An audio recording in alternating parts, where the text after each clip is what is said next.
भक्ति का जन्म होता है दक्षिण में। इसलिए यहां के लोगों को जब आप देखेंगे, वो भले ही यहां के गुंडा भी तिलक लगाते हैं। अब हमने असली गुंडा तो नहीं देखे हैं, पिक्चरों में ही देखे हैं। जो यहाँ के जो थोड़े दूसरे पक्ष के लोग हैं, वो भी लुंगी पहनते हैं, धोती पहनते हैं, सिर पर तिलक लगाते हैं। कुछ करें चाहे नहीं करें, पर एक बार भस्म लगा के ही निकलेंगे घर से। माताओं को आप देखिए, भले ही वो भोजनशाला में घर में कुछ भी बनाती हों, पर सुबह अपने घर के बाहर रंगोली काढ़ेंगी, स्नान ध्यान करने के बाद सिर पे गजरा पहनेंगी। चाहे कितनी भी अत्याद्भुत आधुनिक व्यक्ति क्यों ना हो, विवाह में धोती ही पहनेगा, तिलक जरूर लगाएगा। इसका तात्पर्य क्या है? सूना माथा नहीं दिखता दक्षिण में, क्योंकि भक्ति का जन्म हुआ। भले ही लोगों का भोजन बिगड़ गया होगा, भले ही लोगों के व्यवहार बिगड़ गए होंगे, लेकिन कहीं ना कहीं आचरण अभी भी शुद्ध है यहां लोगों का। इसलिए हमारी भागवत जी में स्वयं भक्ति महारानी नारद जी से कहती है, मेरा जन्म दक्षिण में हुआ, दक्षिण भारत में हुआ, भक्ति का प्रादुर्भाव हुआ है। हम आपसे कोई अतिशयोक्ति में नहीं बोल रहे हैं इस बात को, यह वास्तविकता है कि भारत के किसी भी कोने में आप जाकर के अगर भक्ति की साधना को प्रकट करना चाहेंगे, तो जितना ज्यादा समय लगेगा उसका 50% और कम कर दिया जाए, घटा दिया जाए, उतनी जल्दी भक्ति का प्रादुर्भाव यहां हो सकता है, क्योंकि यह जन्म स्थान है भक्ति का।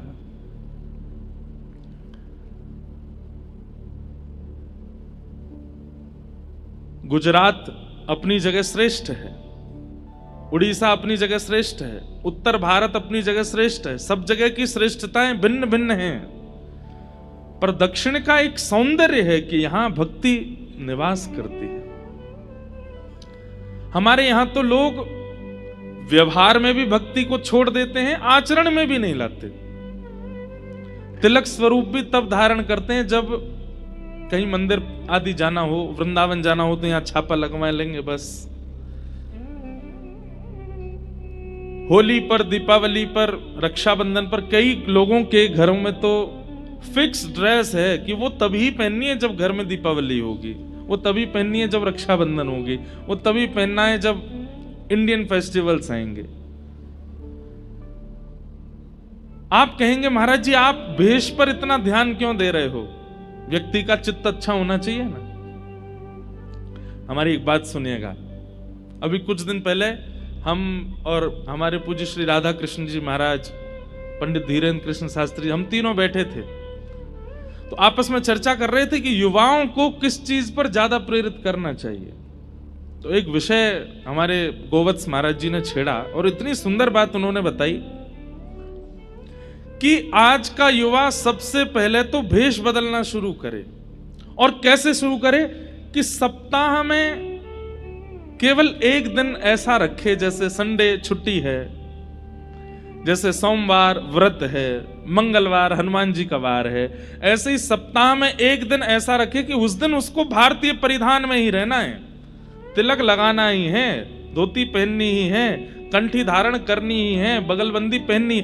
ये एक साल में ये शुरू करे कि हर हफ्ते में एक दिन वो भारतीय वेश पहनेगा। तो हमने कहा कि इससे होगा क्या? बच्चे तो पूछने लगेंगे, आज के युवा पूछेंगे इससे क्या होगा। एक बार गुजरात में एक मंच पर नाट्य हो रहा था, नाटक हो रहा था, और उस नाट्य में भक्त नरसिंह मेहता जी का चरित्र दिखाया जा रहा था। और श्री नरसिंह मेहता जी का जो पात्र बना था, नरसिंह मेहता जी की तरह उसने वस्त्र वेश पहन रखे थे, हाथ में एक तारा लेकर के गा रहे हैं, ठाकुर जी को पुकार रहे हैं। जब नाट्य पूरा हुआ तो उसको इतनी जल्दी थी कि उसने पोशाक नहीं उतारी, वो सीधे बिना पोशाक उतारे ही घर भागा। जब बिना पोशाक उतारे घर भागा तो थोड़ी दूर जाने पर जब एकांत रास्ता बिल्कुल सुनसान हो गया, तो उसको अनुभव होता है कि कुछ लोग उसके पीछे चल रहे हैं। जैसे ही वो पलट करके देखता है, ध्यान से सुनिएगा सब लोग, इधर देखो, वो पलट करके पीछे देखता है, तो पीछे देखता है तो क्या देखता है कि अजीबों गरीब रूप वाले लोग उसके आसपास चल रहे हैं। और जैसे उसने पीछे देखा तो वो सब रुक गए। किसी की एक ही आंख है, किसी के 2-3 होठ हैं, किसी की 4-5 नाक हैं, किसी का सिर ही नहीं है। सबको देख करके वो घबरा गया। उसने कहा भैया आप लोग कौन हो?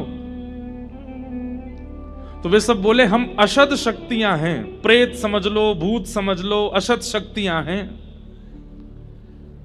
बोले आप लोग मेरे पीछे क्यों चल रहे हैं? बोले तुम्हारे कुकर्मों के कारण हम तुम पर हावी होना चाहते हैं। तुमने अपने जीवन में इतने गलत गलत काम किए हैं, स्त्री व्यभिचार किया है, खान पान अशुद्ध किया है, लोगों के साथ छल किया है, कपट किया है, और तुम्हारा जीवन इतना ज्यादा व्यभिचार में निकला है कि हम तुम पर आक्रमण करना चाहते हैं। तो व्यक्ति बोला तो फिर आक्रमण कर क्यों नहीं रहे हो? तब वे सब बोले तुमने जो भेष पहना है ना नरसिंह मेहता का, इस भेष के कारण तुम बचे हो। हम बस प्रतीक्षा कर रहे हैं कि तुम ये भेष उतारो और हम तुम पे चढ़े, हम तुम पे आक्रमण करें। तुम जैसे ही घर जाकर के धोती उतारोगे, तिलक मिटाओगे, ये पटका उतारोगे और ये गले में जो माला पहन के घूम रहे हो, जैसे ही तुम छोड़ोगे इसको, तुम्हारे ऊपर एक साथ 25 प्रेत आक्रमण करेंगे। वो व्यक्ति बोला आज से मैं प्रण लेता हूं, जीवन भर ऐसे ही रहूंगा ताकि आप लोग मेरे ऊपर ना आओ।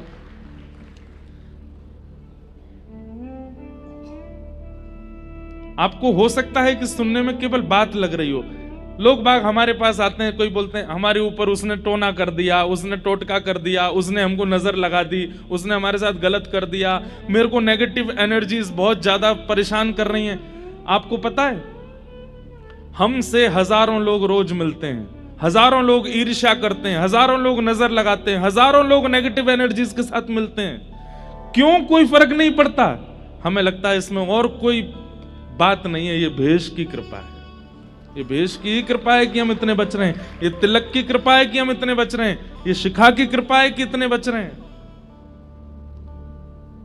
आपके दक्षिण भारत में, और आपका दक्षिण भारत का है, कोई हमारा दक्षिण भारत कोई अलग थोड़ा ही है। हमारे दक्षिण भारत में भेष कहीं ना कहीं आज भी बचा है। भले ही व्यवहार में और चित्त में भक्ति नहीं होगी, लेकिन उनके भेष में भक्ति है। भले ही वो असद वस्तु खा रहे हैं, लेकिन खाएंगे काय पे? केले के पत्ते पे। वो बात अलग है कि भाई देखो कलयुग अपना प्रभाव तो दिखाएगा ना, लेकिन किसी न किसी रूप में यहां के लोगों में, हमारे भारतीय भाई बंधुओं में भेष में भक्ति का दर्शन होता है। इसलिए हमारी आपसे प्रार्थना है, यहां भक्ति नृत्य करती है, भक्ति का जन्म स्थान है दक्षिण भारत। जो उत्तर भारतीय लोग भी यहां विराजते हैं, उनसे भी हमारी प्रार्थना, और जितने युवा सुन रहे हैं उनसे भी हमारी प्रार्थना, रोज ही हो जाए तो बहुत अच्छी बात है, नहीं तो हफ्ते में एक दिन तो पूर्ण वैष्णव भेष में रहिए, अपने मस्तक पर तिलक धारण कीजिए। शास्त्र आज्ञा, मैं कल श्लोक याद करके सुना दूंगा। सूना माथा अगर किसी का हम देखते हैं, हम गंगा जी स्नान करके आए, बद्रीनाथ होकर के आए, केदारनाथ होकर के आए, जगन्नाथपुरी होकर के आए, द्वारिकापुरी होकर के आए, इतने सारे पुण्य इकट्ठे करके आए, लेकिन जैसे ही हम किसी सूने माथे वाले व्यक्ति को देखते हैं तो सूने माथे वाले व्यक्ति को देखने से पुण्य क्षीण होते हैं। सोचिए आप, कितनी बड़ी बात है। आप कहेंगे महाराज जी तो फिर क्या? दो ही उपाय हैं। एक तो सामने वाला व्यक्ति सूना माथा ना रखे। भाई तुम खुद पुण्य नहीं कर रहे, दूसरों के तो क्षीण मत करो। चाहे एक बिंदी सही धारण करो, चाहे एक तिलक ही सही धारण करो। वैसे तो शास्त्रों में आ गया 12 अंगुल, ये उंगलियां 12 गिनो, इतना होना चाहिए। 12 नहीं हो तो अष्टांगुल, अष्टांगुल नहीं हो तो 4 अंगुल, 4 अंगुल नहीं हो तो 2 अंगुल, 2 अंगुल नहीं तो 1 अंगुल होना चाहिए। माताओं के सिर पर भी बिंदी आदि कुछ होनी चाहिए। और दूसरा उपाय क्या है? बोले सामने वाला भले ही तिलक नहीं लगा रहा, तुम तिलक लगा के चलो, तो उससे क्या होगा कि उसके सूने माथे देखने से आपका पुण्य क्षीण नहीं होगा। तो भक्ति विराजती है दक्षिण भारत में, यहां उत्पन्न होती है। ऐसे ही दक्षिण में अत्याद्भुत देवस्थान हैं, जहां श्री तिरुपति हैं, तिरुपति बालाजी, जहां श्री रंगनाथ भगवान श्रीरंगम में हैं, जहां पद्मनाभ भगवान त्रिवेंद्रम में हैं, जहां संपत कुमार भगवान बेंगलोर के पास में है, और एक बहुत सुंदर मेरा अति प्रिय स्थान है केरला में है गुरुवायूर, वहां पर छोटे से गोपाल जी हैं। इतने सुंदर सुंदर स्थान दक्षिण भारत में, ऐसा लगता है कि हमने अच्छा। अब एक बात और सुनिए, स्कंद पुराण में ऐसा भाव है कि त्रेता युग में प्रकट हुए साक्षात राम जी को देखने से जो जो पुण्य प्राप्त हो रहे थे लोगों को, साक्षात राम जी का दर्शन करने से जो प्राप्त त्रेता में लोगों को हो रहा था, वही पुण्य इस कलिकाल में श्री तिरुमला वेंकटेश भगवान का दर्शन करने से प्राप्त होता है। वो साक्षात रघुनाथ जी, साक्षात श्री कृष्ण यहां पर तिरुमला में तिरुपति रूप में साक्षात ठाकुर जी वेंकटेश भगवान विराज रहे हैं। उनका दर्शन और श्री राम जी के दर्शन में कोई भेद नहीं, एक ही है। ऐसे अत्याद्भुत स्थान आपके दक्षिण भारत में है, आप यहां रहते हैं, आप सबको हमारा बहुत बहुत प्रणाम, बहुत बहुत वंदन, बहुत बहुत स्वागत। भाग्यनगर में आना हुआ है, पहला दिन है आज कथा का। हम तो समय से आ गए थे, पर हमको लोगों ने रोका, बोल अभी नहीं जाना, थोड़े और रुको, व्यवस्था चल रही है, मंच बनना है, इसलिए हम थोड़े विलंब से आए। और हम रुके भी बहुत दूर हैं यहाँ से, 30-40 मिनट तो हमको आने में ही लगे, नहीं तो समय से ही आने का भाव है। जगह भी बहुत, शहर से बहुत दूर जाकर के स्थान है, लेकिन यही अच्छा है। अनधिकारी नहीं आएंगे, अधिकारी ही आएंगे, जिनको बहुत ही चाव होगा ना। भाई देखो, कहीं का डोसा प्रसिद्ध होता है, कहीं की इडली प्रसिद्ध होती है, कहीं का बड़ा पाव प्रसिद्ध होता है। जिसकी जीभ में चट्टपना होता है वो पहुंच ही जाता है, खाने के लिए वहां उपस्थित हो ही जाता है। अब आपके घर के भारी बड़ा पाव है तो आप साल में एक ही बार खाते होंगे, या 2-2 साल तक खाते ही नहीं होंगे, लेकिन दूर होता है तो फिर जाते भी हैं। तो ऐसे ही जिनके चित्त में निश्चित ही श्री प्रियालाल जी के दिव्य लीला को सुनने का अत्यंत चाव होगा, वो कैसे भी आ जाएंगे, बस पकड़ के आएंगे, ऑटो पकड़ के आएंगे, बाइक से भग के आएंगे, रेनकोट पहन के आएंगे, आ ही जाएंगे। और उनमें से आप सब लोग हैं, इसलिए आप सब लोगों को बहुत बहुत प्रणाम। मैं तो पहले जगह मैंने कि भाई इतना दूर शहर से, लेकिन फिर मन में आया कि नहीं, चलो अधिकारियों की, अब अधिकारियों के दर्शन होंगे। जैसे सरकारी अधिकारी होते हैं, उनकी बड़ी वैल्यू होती है, वो कहीं पहुंच जाएं तो सारे काम बनते चले जाते हैं। ऐसे भक्तों में अधिकारी अनधिकारी भी होते हैं। अनधिकारी कौन से भक्त हैं? जो केवल अपनी कामना के लिए ठाकुर जी को भजते हैं, वो अनधिकारी होते हैं। पर इतना श्रम करके इतनी दूर व्यवस्थित होने के लिए अधिकारी ही आएंगे। तो आप सब लोग अधिकारी हैं, आप सबको बहुत बहुत प्रणाम। आज कथा का प्रथम दिवस है, हम कथा में प्रवेश करते हैं। दूसरी बात, राधाष्टमी उत्सव आ रहा है। हमारे लाल जी बहुत जोर शोर से राधाष्टमी मनाते हैं। अब वो जोर शोर से कैसे मनेगी, उसकी रूपरेखा आप लोग बना लीजिए। राधाष्टमी हमारी या तो व्रज में होती है या कहीं सुंदर स्थान पर ही राधाष्टमी करते हैं जब से लाल जी आए हैं, क्योंकि लाल जी का अभिषेक भी होता है और फिर उस दिन हमारे ठाकुर जी चुनरी पहनते हैं, श्यामा सखी बनते हैं। साल में 2 बार हमारे ठाकुर जी लाली बनते हैं, एक तो राधाष्टमी पर और दूसरे एक श्यामा सखी का श्रृंगार प्रणाली है श्रीनाथ जी में, उस दिन ठाकुर जी सखी बनते हैं। पर अभी व्यस्तता के कारण केवल साल में एक ही बार सखी बनते हैं और वो राधाष्टमी को ही बनते हैं। उस दिन हमारे लाल जी पीताम्बर आदि नहीं पहनते, उस दिन तो बढ़िया सुंदर ठाकुर जी जो माताओं का श्रृंगार होता है चुनरी आदि ओढ़ करके बढ़िया बनते हैं। तो पहले अभिषेक होगा, फिर ठाकुर जी का श्रृंगार होगा, फिर ठाकुर जी उस दिन पालना विराजेंगे। और वैसे तो फिर दधी काना होता है। अब दधी काना यहाँ हो पाएगा तो करेंगे, नहीं हो पाएगा तो फिर जैसे हम करे बिना मानेंगे नहीं हम, वो तो होगा। जब लाल जी का उत्सव इतना धूमधाम से, हमारे व्रज में लाल जी का उत्सव फीका हो जाता है। अरे कहां तक कहें, जब ठाकुर जी प्रकटे ना गोकुल में, तो वृषभानु बाबा आए और वृषभानु बाबा टीको लेके आए। टीको कहते कहें रोका करवे आए लाला को, दुनिया तो बधाई लेके आई है और श्री वृषभानु बाबा सीधे टीको ही करवे आए हैं। नंद मेहरगर धोटा जायो, बरसाने ते टीको आयो। नंद बाबा बोले बाबा इतनी सारी सामग्री, बोले सामग्री बधाई ना लेके आयो मैं तो, बोले लाला को ब्याह पक्को करवे आया हूं। नंद बाबा बोले ब्याह तो पक्को करवे आए, लाली तो भई ना अभी। अब कई जगह मत ऐसा है कि श्री जी बड़ी हैं, कई जगह मत ऐसा है श्री जी छोटी हैं। हम तो श्री जी को छोटे ही माने, वैसे तो प्रभाव में तो बड़ी हैं। हमारी माई श्यामा जू को जाके अधीन सदा ही सांवरो, या ब्रज को सिर ताज।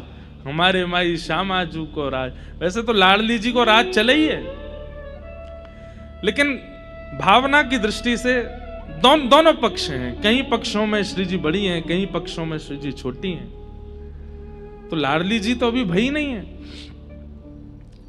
तो नंद बाबा बोले आप ब्याह को टीको लेके आएंगे, लेकिन लाली तो भई ना अभी। बोले टीको कर जाएंगे तो लाली को आना पड़ेगा, जमाई को पहले ही टीको कर देंगे तो लाली आवेगी। और 1 वर्ष बाद बरसाने में बधाई होने लगी। नंद बाबा, यशोदा मैया, लाला तीनों गए। ठाकुर जी गोद में गए 1 साल के, पीली झंगुली पहन करके, बगनखा पहन करके, सिर पर नेक्सो से मोर पिछ बांध के। ठाकुर जी की गर्दन अब संभलन लगी है, 1 साल के है गए। 2 दतुइयां निकल आई हैं, यशोदा मैया की गोद में चढ़ के गए। तो नंद बाबा बार बार यशोदा मैया से यही कहते जा रहे हैं, बोले हमारे लाला के जन्मोत्सव जैसा उत्सव ना भयो, हमारे लाला को उत्सव बहुत जोरंते भयो, हमारे लाला के उत्सव में ये भयो वो भयो, सब चर्चा करते जा रहे। बरसाने अभी किलोमीटर दूर है और वहीं से ही कहा देख रहे हैं नंद बाबा, पीरे पीरे पीरे पीरे बादल दिखाई दे रहे हैं आकाश में। नंद बाबा बोले ये ऐसे पीरे पीरे बादल, बिल्कुल केसर जैसो रंग। और केसर जैसो रंग बादलन को कब होवे, या तो सूर्य उदय हो रहे हो या सूर्य अस्त हो रहे हो। और इस समय ना तो सूर्य उदय हुआ है ना अस्त हुआ है, मध्याह्न का समय है, 12-1 बजे होंगे दोपहर के, और पीरे पीरे बादल। बोले ऐसो कैसे? तभी पता चली कि महाराज बरसाने में लाली के हैवे पर ऐसो दधी कानो कियो, दही हल्दी केसर मिलाए के ऐसी कीच मचाई है महाराज कि बादर भी केसरी है गए श्री जी के जन्मोत्सव पे। तब नंद बाबा ने दूर से ही समझ गए, बोले हमारे लाला को उत्सव तो फीको पड़ गो, लाडली जी को उत्सव तो अद्भुत है। तो एक प्रकार से हमारे लाल जी की जन्माष्टमी जैसी मनती है, उससे 21 होनी चाहिए राधाष्टमी। और वो जिम्मा अब आप भाग्यनगर वालों को मिला है, तो इसलिए राधाष्टमी पे कोई चूक रह नहीं जाए। भले ही चौथे दिन कृष्ण जन्म होगा कथा में, राधाष्टमी 30 की है, 31 की, 31 की अभिषेक 31 को होएगो और फिर पूरे दिन उत्सव मनेगो 31 तारीख, यानी कि 3rd लास्ट डे कथा का। कथा के अनुसार तो उस दिन गोवर्धन लीला होगी, लेकिन अब उसकी योजना आप लोग सब जो यहाँ के व्यवस्था प्रमुख सब लोग बैठ के बनाओ। हमारे लाल जी आनंदित है जाए कि भाई भाग्यनगर में राधाष्टमी में सुख है गयो, आनंद है गयो। तो ऐसी भावना है।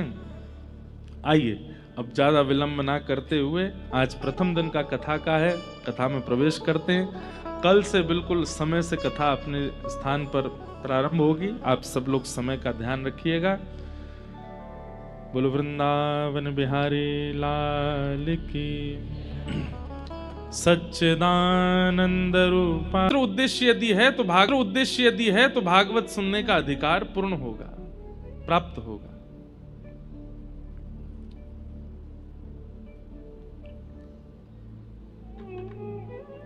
जय। जो भी लोग खड़े हैं बैठ जाएं, बस सब लोग प्रेम से कथा सुने। किशोरी जी डोल रही हैं।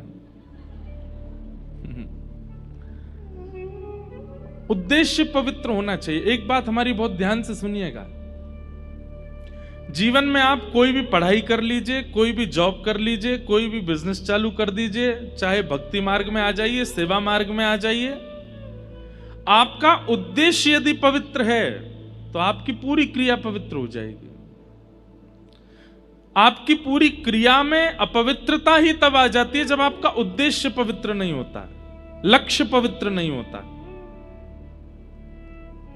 हम कथा कर रहे हैं, कथा करने के पीछे उद्देश्य क्या है?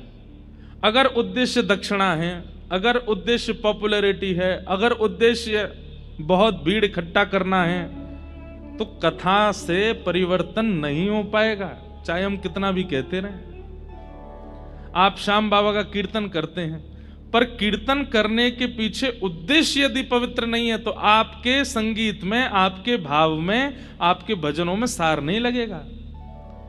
आप ठाकुर जी का श्रृंगार करते हैं, खाटू श्याम बाबा का कैसा सुंदर श्रृंगार होता है, पुष्पों, इतने सारे पुष्प लगाए जाते हैं, लेकिन कहीं ना कहीं अगर पुजारी जी के चित्त में उद्देश्य यदि ये नहीं है कि जितने वैष्णव आए दूर दूर से चल के जैसे ही श्याम बाबा को देखें तो उनके नेत्र सजल हो जाएं, उनके चित्त में प्रेम आ जाए, अगर ये उद्देश्य नहीं होगा तो श्याम बाबा को कितनों चंदन लगाए लो, दर्शनार्थी के चित्त में प्रेम प्रकट हो नहीं पाएगा, उसके संशय का समाधान नहीं हो पाएगा।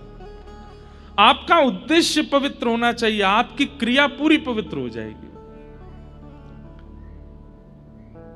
व्यक्ति की क्रिया अपवित्र कब होती है? जब उसका उद्देश्य ही विचित्र होता है। पढ़ाई क्यों कर रहे हैं? पैसा कमा करके उसको दिखाना है मुझे, उसने ऐसा कह कैसे दिया मुझसे, उसने मेरे सामने ऐसे, मेरे पिताजी को ऐसा बोल कैसे दिया, उसको करके दिखाना है। आप पा तो लेंगे उस स्थान को कि जहां आप उसको दिखा सको, लेकिन बहुत दिन तक टिक नहीं पाओगे।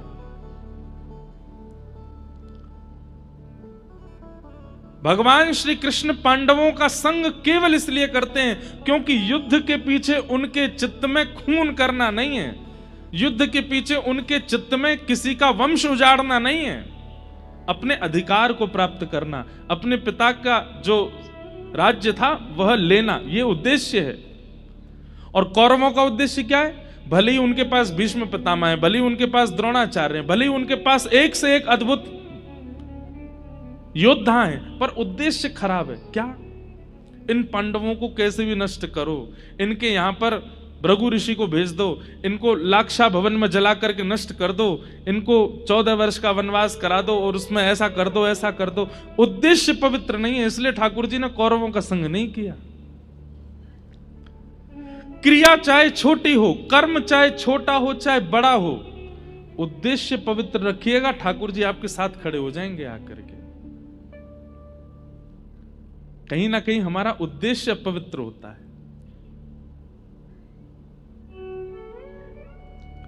कथा के पीछे उद्देश्य, कई लोग कई बार कथा कराते हैं ना, उनके पीछे कई लोगों का उद्देश्य बहुत विचित्र होता है।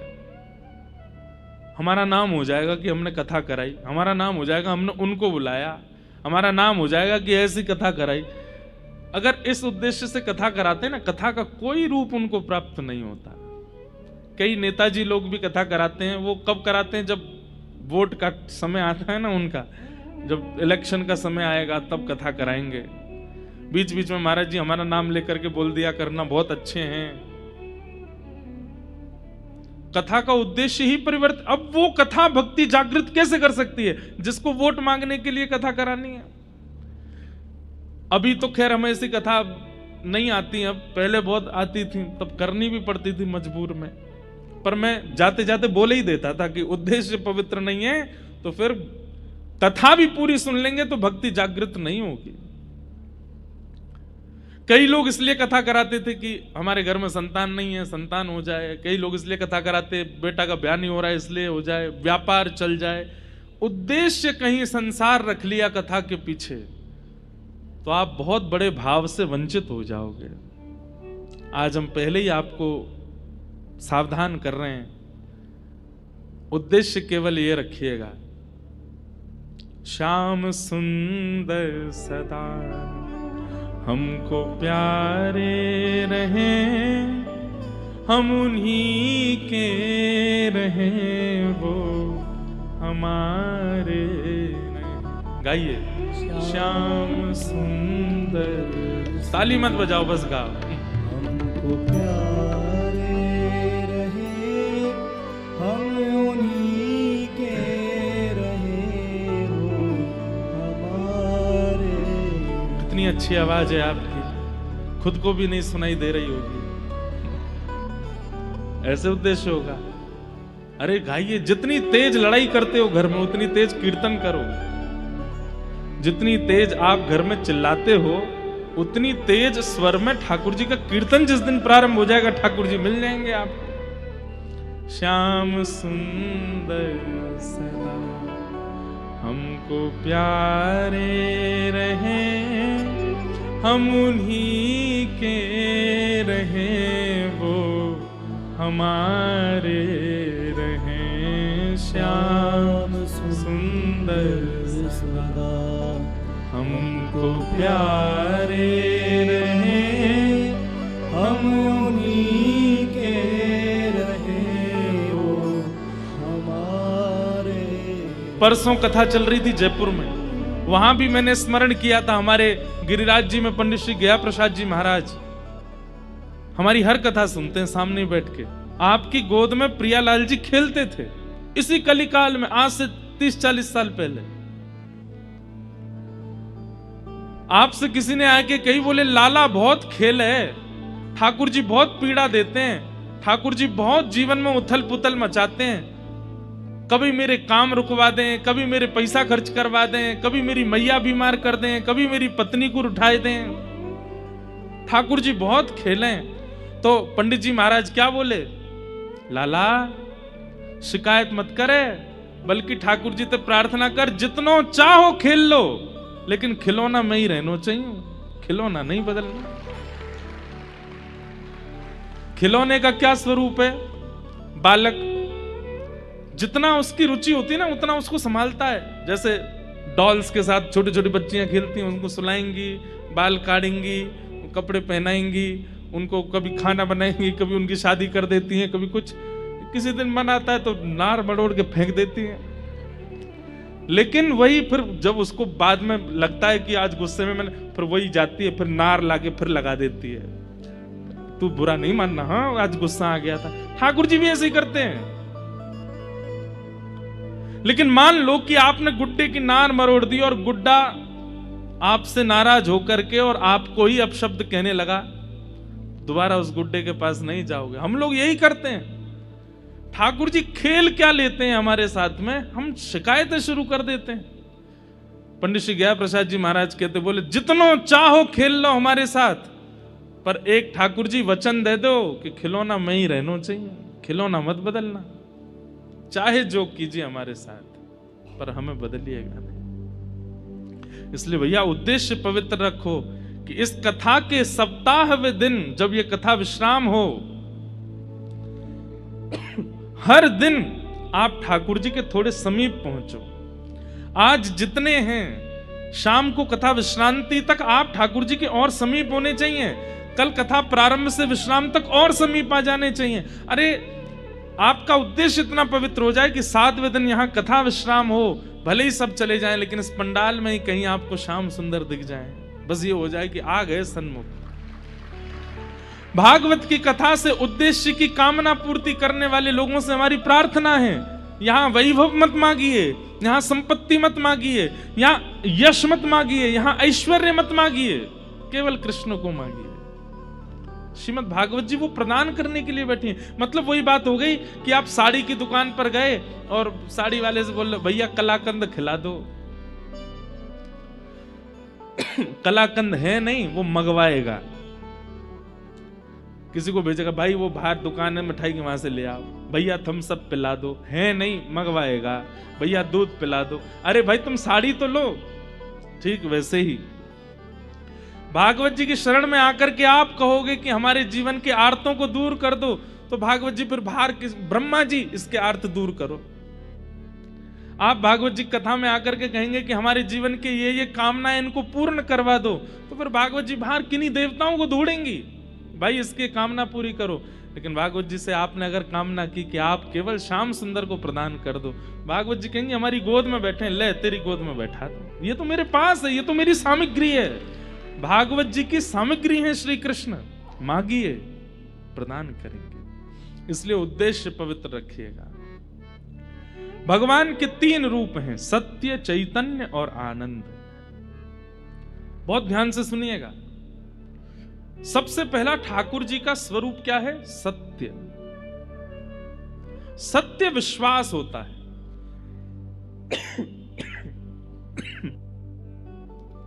हमें क्षमा कीजिएगा, बहुत कथा वथा इधर उधर भागते रहते, मौसम बदलता तो थोड़ा हो जाती है हमारे स्वास्थ्य। सत्य क्या है? विश्वास।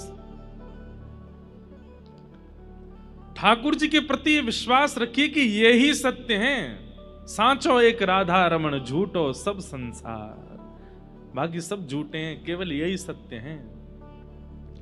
कोई आपको संसार में कितना भी प्रेम प्रस्तुत कर रहा हो, हाँ नाटक रूप में आप भी उसको स्वीकार कर लो, वाह भैया अच्छा गुलदस्ता लाए हो, लाओ दे दो। देखो हमारी एक बात सुनना, हम दुनिया में जाते हैं तो दुनिया भर के लोग कोई फूल माला पहनाते हैं, कोई गुलदस्ता देते हैं, कोई पटका पहनाते हैं, कोई लिफाफा देते हैं, कोई कुछ करते हैं।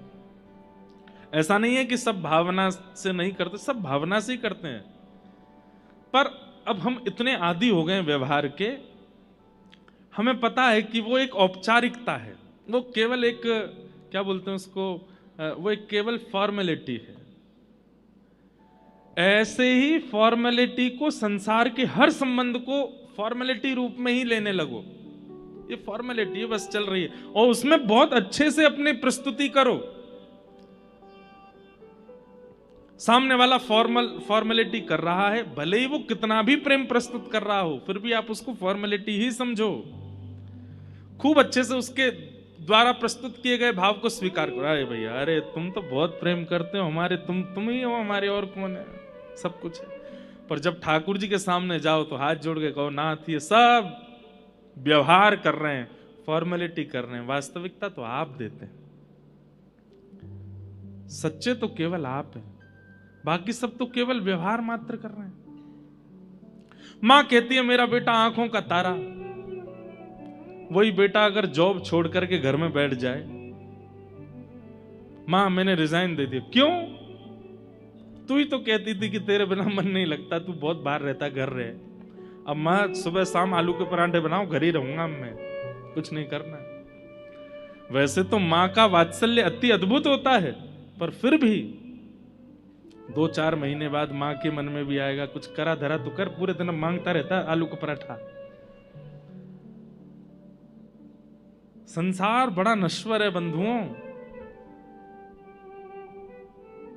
लोगों को जब ये बात अनुभव हो जाती है ना कि आपसे उनका कोई क्रिया भाव नहीं है, वो अपने व्यवहार को छोड़ने लगते हैं, दूर करने लगते हैं। पर ठाकुर जी से प्रेम स्वच्छ क्यों है? क्योंकि आपसे ठाकुर जी का कोई काम नहीं बनने वाला, पर वो फिर भी आपके संग रहते हैं। आप जो पवाते हैं पाते हैं, जैसे पहनाते हैं पहनते हैं, जहां ले जाते हो वहां जाते हैं। आप भोग नहीं लगाएंगे तो ठाकुर जी भूखे नहीं रहेंगे, आप नहीं सुलाएंगे तो ठाकुर जी सोएंगे नहीं, ऐसा नहीं है। पर फिर भी वो आपसे कितना प्रेम करते हैं, आपके संगी रहते हैं, उसी को तो प्रेम करते हैं। कहते हैं जहां पर व्यवहार की इच्छा नहीं है फिर भी प्रेम है, वो ठाकुर जी तो हैं। इसलिए वो सत्य है, बाकी सब असत्य है संसार में। केवल फॉर्मेलिटी चल रही है, स्वीकार कर लो। वास्तविकता तो केवल ठाकुर जी दे रहे हैं। सत्य, भगवान सत्य है। दूसरी बात, ठाकुर जी चैतन्य है, वो जड़ नहीं है। आप उनके प्रति जड़ बुद्धि मत रखा कीजिए। हमारी बात मानिएगा, जिस दिन आप भगवत सेवा से जड़ बुद्धि निकाल देंगे, उस दिन से आपकी सेवा अद्भुत होने लग जाएगी। आपके मन में यह व्यवहार नहीं है कि ये जड़ हैं। उसी दिन से एक बार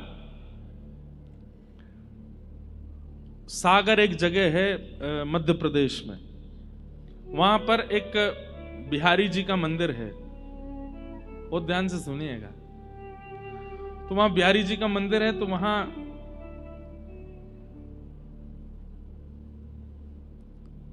बिहारी जी की गौशाला भी छोटी सी, तो वहां गैया की सानी भी पुजारी जी करते थे, बिहारी जी की सेवा भी पुजारी जी करते थे। सानी समझते हैं? भूसा आदि, उसमें चारा आदि मिला करके गाय के लिए उपयुक्त उसको बनाना, उसको सानी कहते हैं। तो पुजारी जी बेचारे पूजा भी करते, सेवा भी करते, गौशाला में सानी भी करते, सब करते। आज पुजारी जी पता नहीं क्यों श्रमित ज्यादा हो गए, तो गैया की सानी नहीं करी उन्होंने। तो स्वयं बिहारी जी गए सानी करने, ठाकुर जी निकल के गए और सानी करके आए। इतने में ही पुजारी जी लौटे आए, तो ठाकुर जी दौड़ करके गए और जाके ऐसे खड़े हो गए।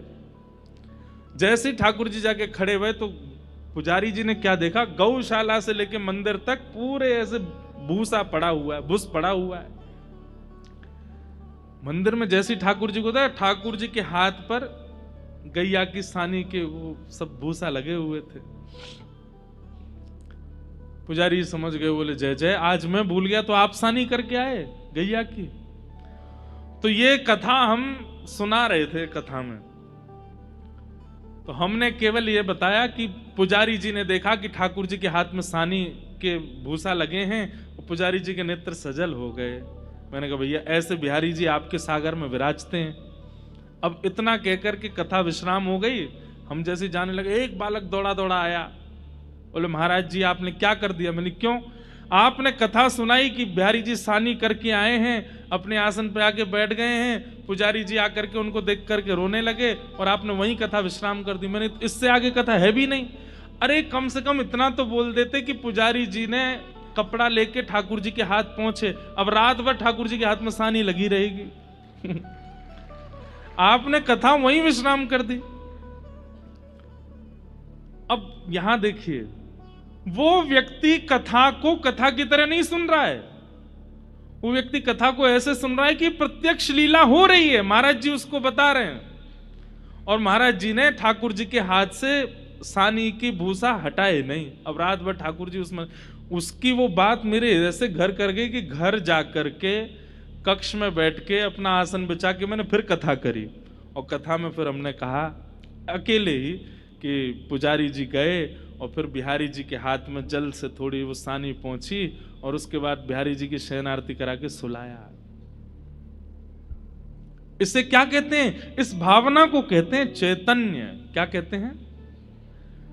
आप जो यहां लीला सुन रहे हैं, आप जो यहां भाव सुन रहे हैं, ये केवल एक वक्तव्य नहीं है, ये कथा नहीं है, ये प्रत्यक्ष लीला है। इसलिए कथा में कहते हैं विक्षेप मत डालिए, बीच में उठिए मत, बीच में आइए मत, बीच में जाइए मत।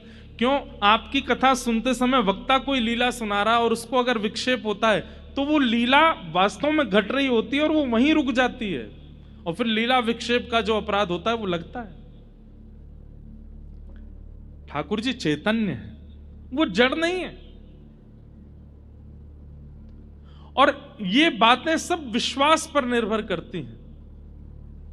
मानो तो मैं गंगा मां हूं, ना मानो तो बहता पानी। ना मानने वालों के लिए वो केवल एक जल है, और मानने वालों के लिए साक्षात गंगा है। ठाकुर जी के प्रति चैतन्य भाव, वो जड़ नहीं है, वो मार्बल के नहीं है, वो धातु के नहीं है। आहा,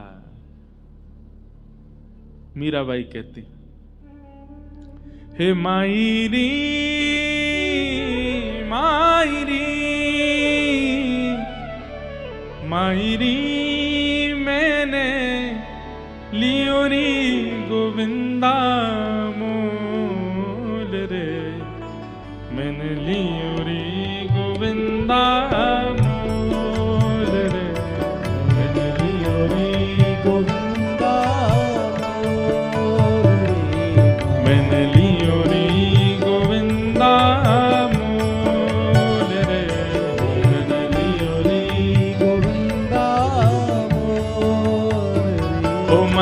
मायरी मायरी ओ मायरी मायरी मैंने लियो री गोविंदा मोल रे मैंने लियो री गोविंदा मोल रे मैंने लियो री गोविंदा कोई कहे कारो कोई कहे गोरो कोई कहे कारो हम तेलुगु में गा रहे हैं क्या? आपको समझ नहीं आ रही है? भाषा तो भैया ये सब आप और बल्कि यहाँ तो अधिकतर लोग मारवाड़ के हैं। आपको तो गाना चाहिए। मीराबाई सा का पद है। आप सब अधिकतर हैदराबाद में रहने वाले अधिकतर लोग तो उनकी निकासी तो राजस्थान से ही है। बाईसा का पद तो आपको भाव से गाना चाहिए। मीराबाई कहती हैं ठाकुर जी धातु नहीं है, ठाकुर जी कोई पदार्थ नहीं है, ठाकुर जी कोई वस्तु नहीं है। इसलिए कोई कहे कि भाई संगमरमर के ठाकुर जी हमारे, उसको तुरंत कहना बोले भैया ये शब्द मत बोलो। अगर ठाकुर जी संगमरमर के हैं, कई लोग कहते हैं आपके ठाकुर जी तो ब्लैक मार्बल के हैं ना। मैंने कहा हाँ, जैसे तुम्हारी पत्नी जो हार्ड मांस की है, जैसे तुम्हारी रक्त धातु की है, वैसे हमारे। कितना अनुचित लगता है सुनने में कि अरे आप हार्ड मांस के कैसे बोल सकते हो? ठाकुर जी को आप मार्बल का कैसे बोल सकते हो? ठाकुर जी को आप अष्ट धातु का कैसे बोल सकते हो? वो चैतन्य है। उनके प्रति धातु बुद्धि मत रखिए, और उनके प्रति यदि धातु बुद्धि रखते हो तो फिर आपको यही चलते फिरते कंकाल इधर आ, ओ चलते फिरते मांसपेशियां, कहां जा रहा है भाई? जब ठाकुर जी को आप धातु मानते हो तो फिर हम भी तो धातु हैं, हम भी तो मांस हैं, हम भी तो त्वचा हैं, हम भी तो रक्त हैं, हम भी तो हड्डी हैं। नहीं, मीराबाई कहती हैं कोई कहे कारो कोई कहे गोरो, कोई कहे कारो कोई कहे गोरो, हाँ कोई कहे कारो कोई कहे गोरो, कोई कहे कारो, कोई कहे गोरो, हाँ कोई कहे कारो कोई कहे गोरो, कोई कहे कारो, कोई कहे गोरो। ओ मायरी मायरी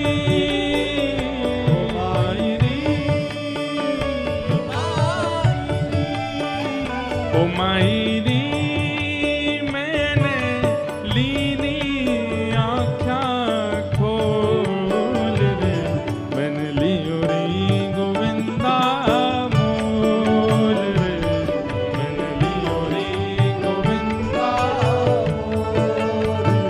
ओ मैंने लियो री गोविंदा मोल रे, मैंने लियो री बोलो भक्त वत्सल भगवान की। करताल बजा के गाओ।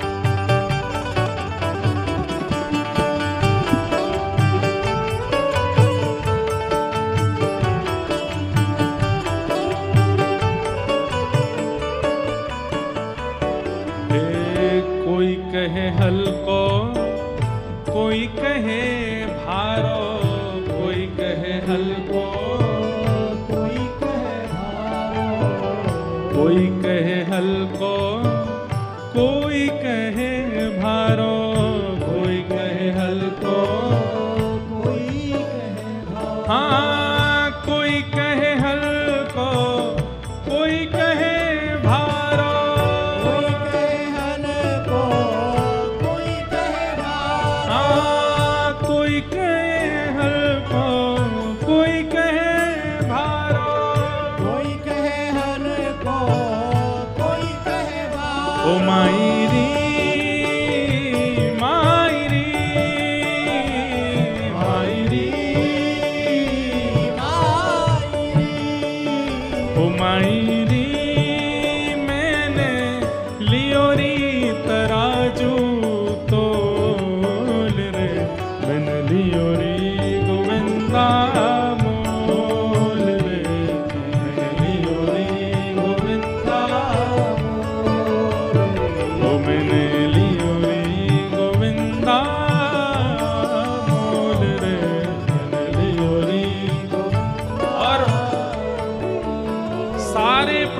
इसका उत्तर मीराबाई अंतिम पंक्ति में देती है।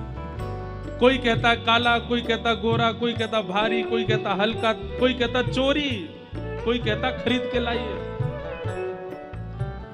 कोई कहे महंगो, कोई कहे सस्तो, कोई कहे महंगो, कोई कहे सस्ता, हाँ कोई कहे महंगो, कोई कहे सस्तो, कोई कहे महंगो, कोई कहे सस्ता, कोई कहे महंगो, कोई कहे सस्तो, कोई कहे महंगो, कोई कहे सस्ता, कोई कहे महंगो, कोई कहे सस्तो, कोई कहे महंगो, कोई कहे और सस्ता।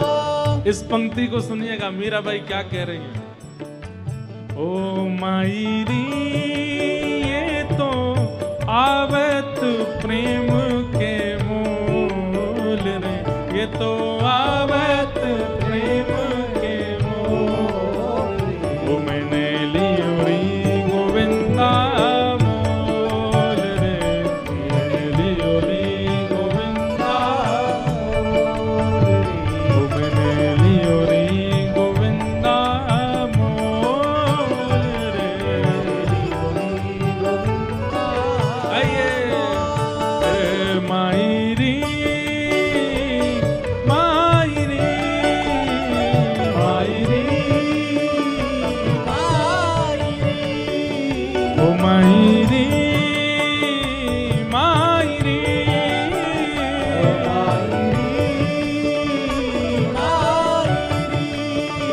ओ मायरी मैंने लियो री गोविंदा मोल रे, मैंने लियो री गोविंदा मोल रे, मैंने लियो री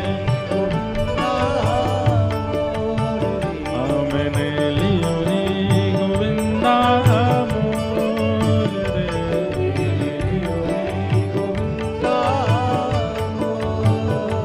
ओ मीरा के प्रभु गिरधर नागर, मीरा के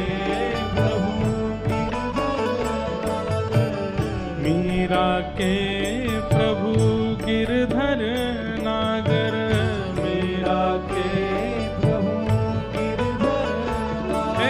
गिरधर नागर, नटवर नागर, गिरधर नागर, नटवर नागर, गिरधर नागर, नटवर नागर, गिरधर नागर, नटवर नागर। ओ मीरा के प्रभु गिरधर नागर, मीरा के प्रभु गिरधर नागर। ओ मायरी मायरी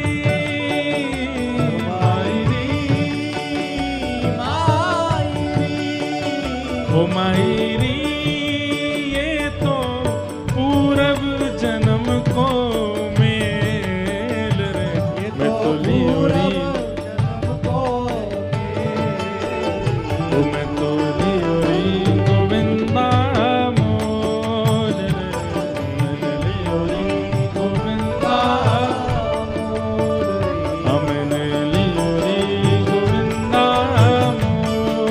रे, मैंने लियो री गोविंदा मोल रे, मैंने लियो री गोविंदा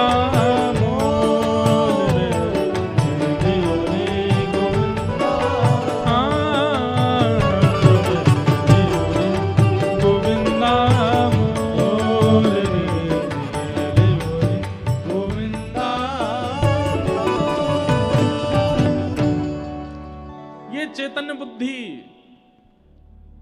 यही ठाकुर जी का दूसरा स्वरूप है। उनको चैतन्य मानना है। मीराबाई कह रही हैं, कोई कहे महंगो, कोई कहे सस्तो। अरे सुनो भैया कान खोल के, क्या ये तो आवत प्रेम के मोल। ये ऐसे ही नहीं आते हैं, ये प्रेम के कारण आते हैं, प्रेम के वशीभूत होकर के आपके पास आते हैं। मीरा के प्रभु गिरधर नागर, ये तो पूर्व जन्म को मेल रे, मैंने लियो री गोविंदा मोल। मीराबाई किसी रूप में स्वीकार कर ही नहीं सकती हैं कि ठाकुर जी पाषाण हैं, ठाकुर जी मूर्ति हैं, ठाकुर जी खाते नहीं हैं, ठाकुर जी बोलते नहीं हैं, ठाकुर जी ऐसे नहीं, सब करते हैं मीराबाई के साथ, क्योंकि वो उनको चैतन्य मानती। गोस्वामी तुलसीदास जी महाराज मानस जी को चैतन्य मानते हैं, वेदव्यास जी महाराज भागवत जी को चैतन्य मानते हैं, और मानते शब्द से कहीं ना कहीं विरोध हो जाता है। चैतन्य हैं, चैतन्य बुद्धि रखनी पड़ेगी। आप बरसाने गए, वृंदावन गए, नंदगांव गए, लेकिन जैसे गए वैसे ही आ गए, कोई फर्क नहीं पड़ा। इसका मतलब आप उनको चैतन्य मान के देख के नहीं आए हो, आप उनको जड़ मान करके ही दर्शन करके आए हो। अगर चैतन्य बुद्धि रख ली होगी तो वहां जाकर के कुछ अनुभव ना हो, ऐसा हो नहीं सकता। भगवान का दूसरा स्वरूप क्या है? चैतन्य। और सत और चैतन्य, इन दो बुद्धियों को जो अपने चित्त में व्यवस्थित कर लेता है, उसको ठाकुर जी फिर तीसरे रूप का आस्वादन कराते हैं, आनंद। सच्चिदानंद रूपाय, सत्य, चैतन्य और आनंद।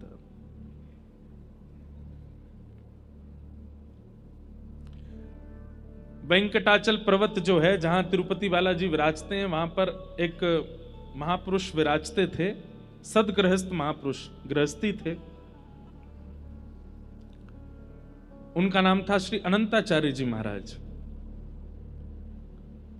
और जब वे वेंकटेश भगवान का दर्शन करने के लिए गए बहुत वर्षों पूर्व, तो वहां उनके चित्त में एक भावना प्रकट हुई कि इतनी गर्मी है यहां पर, और ये पर्वत पर ठाकुर जी इतनी गर्मी में विराजते हैं। एक ठाकुर जी के सुख के लिए यहां पुष्करणी होनी चाहिए, पुष्करणी तालाब, जलाशय हो, जिसमें ठाकुर जी कभी नौका विहार कर लें, कभी जल क्रीड़ा कर लें, आनंद करें। इसलिए हमारे वैष्णवों में भी नियम है कि जब जेठ का महीना आता है तो सब लोग अपने अपने घरों में भी ठाकुर जी के आगे एक टब जैसा रखते हैं, उसमें खूब पानी, उसमें गुलाब जल आदि रखेंगे, उसमें कमल आदि रख देते हैं, फुब्बारा लगा देते हैं आर्टिफिशियल, ठाकुर जी को जल का सुख हो। उसी को श्री वैष्णव परंपरा में पुष्करणी कहते हैं। विश्व में जहां कहीं भी मंदिर है, ठाकुर जी की पुष्करणी जरूर सिद्ध होती है। हमारे वृंदावन में राधा वल्लभ जी और बिहारी जी में जाओगे तो वहां तो श्रोता ही वो दर्शनार्थी भीगते रहते हैं, ऊपर फुब्बारे चलते रहते हैं ठाकुर जी के आगे। तो श्री अनंताचार्य जी महाराज के चित्त में आया कि ठाकुर जी के लिए एक जलाशय होना चाहिए। लेकिन वो इतने सेवक थे कि उन्होंने कोई ऐसा नहीं कि 4, 5, 10, 20 लोगों को ले आए हों, खुद ही लग गए सेवा में। खुद ही फावड़ा उठाया, गड्ढा करके वहीं पुष्करणी तैयार करने लगे। उनकी गृहिणी साथ में थी, वो सगर्भा थी, गर्भ में बालक था। अपनी पत्नी से बोले, देवी देखो, सगर्भ अवस्था में कथा सुनना, वैदिक पुराणों का पाठ करना, ठाकुर जी की सेवा करना, ये सब बहुत लाभकारी होते हैं। तुम्हारे गर्भ में बालक है, मैं जानता हूं पीड़ा तो है, पर तुम थोड़ी मेरी सहायता करना। मैं यहां से खोद खोद के परात में भरूंगा, तुम बस उसको उठा करके वहां फेंकती आना, ठीक है। लग गए दोनों सेवा में। गर्मी का समय, ठाकुर जी की सेवा का विधान है, जितने रज रज के ठाकुर जी की सेवा करोगे उतनी जल्दी ठाकुर जी प्रसन्न होकर दर्शन देंगे। कलयुग में केवल दोनों भुजा उठा करके हरे कृष्ण कृष्ण कृष्ण हरे हरे, हरे राम राम राम हरे हरे। और जितने उत्कंठ भाव से, जितने भाव से, जितने प्रेम से भगवान नाम गाओगे, उतनी जल्दी ठाकुर जी मिल जाएंगे। आप भले ही कलयुग में ठाकुर जी को मुकुट उल्टा पहना दो, ठाकुर जी को बुरा नहीं लगता। हाँ, आचार्य चरण आएंगे घर पे तो टोक देंगे, मुकुट उल्टा पहनाया है, श्रृंगार ऐसे नहीं ऐसे करना है, उनको टोकने का अधिकार है। ठाकुर जी को बुरा नहीं लगता। ठाकुर जी कहें अब तू जैसे चाहे कर ले, कलयुग है भैया। हमारे पूज्य नाना जी पंडित श्री कृष्णलाल शास्त्री जी, वो इतनी अच्छी व्याख्या करते थे। बोले, लाला दीपावली पे पटाकिन की दुकान जब खुलेगी ना, तब अगर तू जावेगा तो पटाखे बहुत महंगे मिलेंगे। और बोले जब पटाखे इनकी दुकान बंद है रही हो, पुलिस घूमती है ना कि बंद करो 9-10 बजे सब बंद, उस समय अगर पहुंचोगे तो दुकानदार को ये लगती जल्दी जल्दी मेरे पटाखे बिके, तो वो 100 रुपए वाला पटाखा भी 50 में बिक देगा। ठीक वैसे ही ये संसार दुकान है। सतयुग में ये खुलती है, इसलिए भगवत प्राप्ति बहुत महंगी है। कलयुग में शटर बंद हो रहे हैं, कलयुग में विश्राम हो रहा है। तो जब यहां जीव कहता मैं तप नहीं कर सकता, ठाकुर जी बोलते मत करे, यज्ञ कर ले, बोले यज्ञ भी नहीं होगा, बोले मत करे, सेवा कर ले, बोले वो भी नहीं होगी। अरे एक बार हरि बोल दे, बोले हाँ वो बोल दूंगा, बोले जल्दी बोल और मुंह पा ले। इसलिए कलयुग में भगवत प्राप्ति बड़ी सहज कर देते हैं ठाकुर जी, बड़ी सर।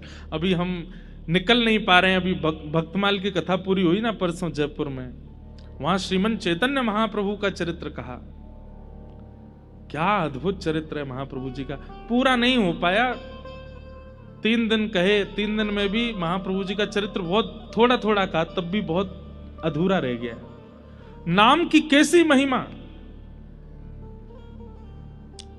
अद्भुत।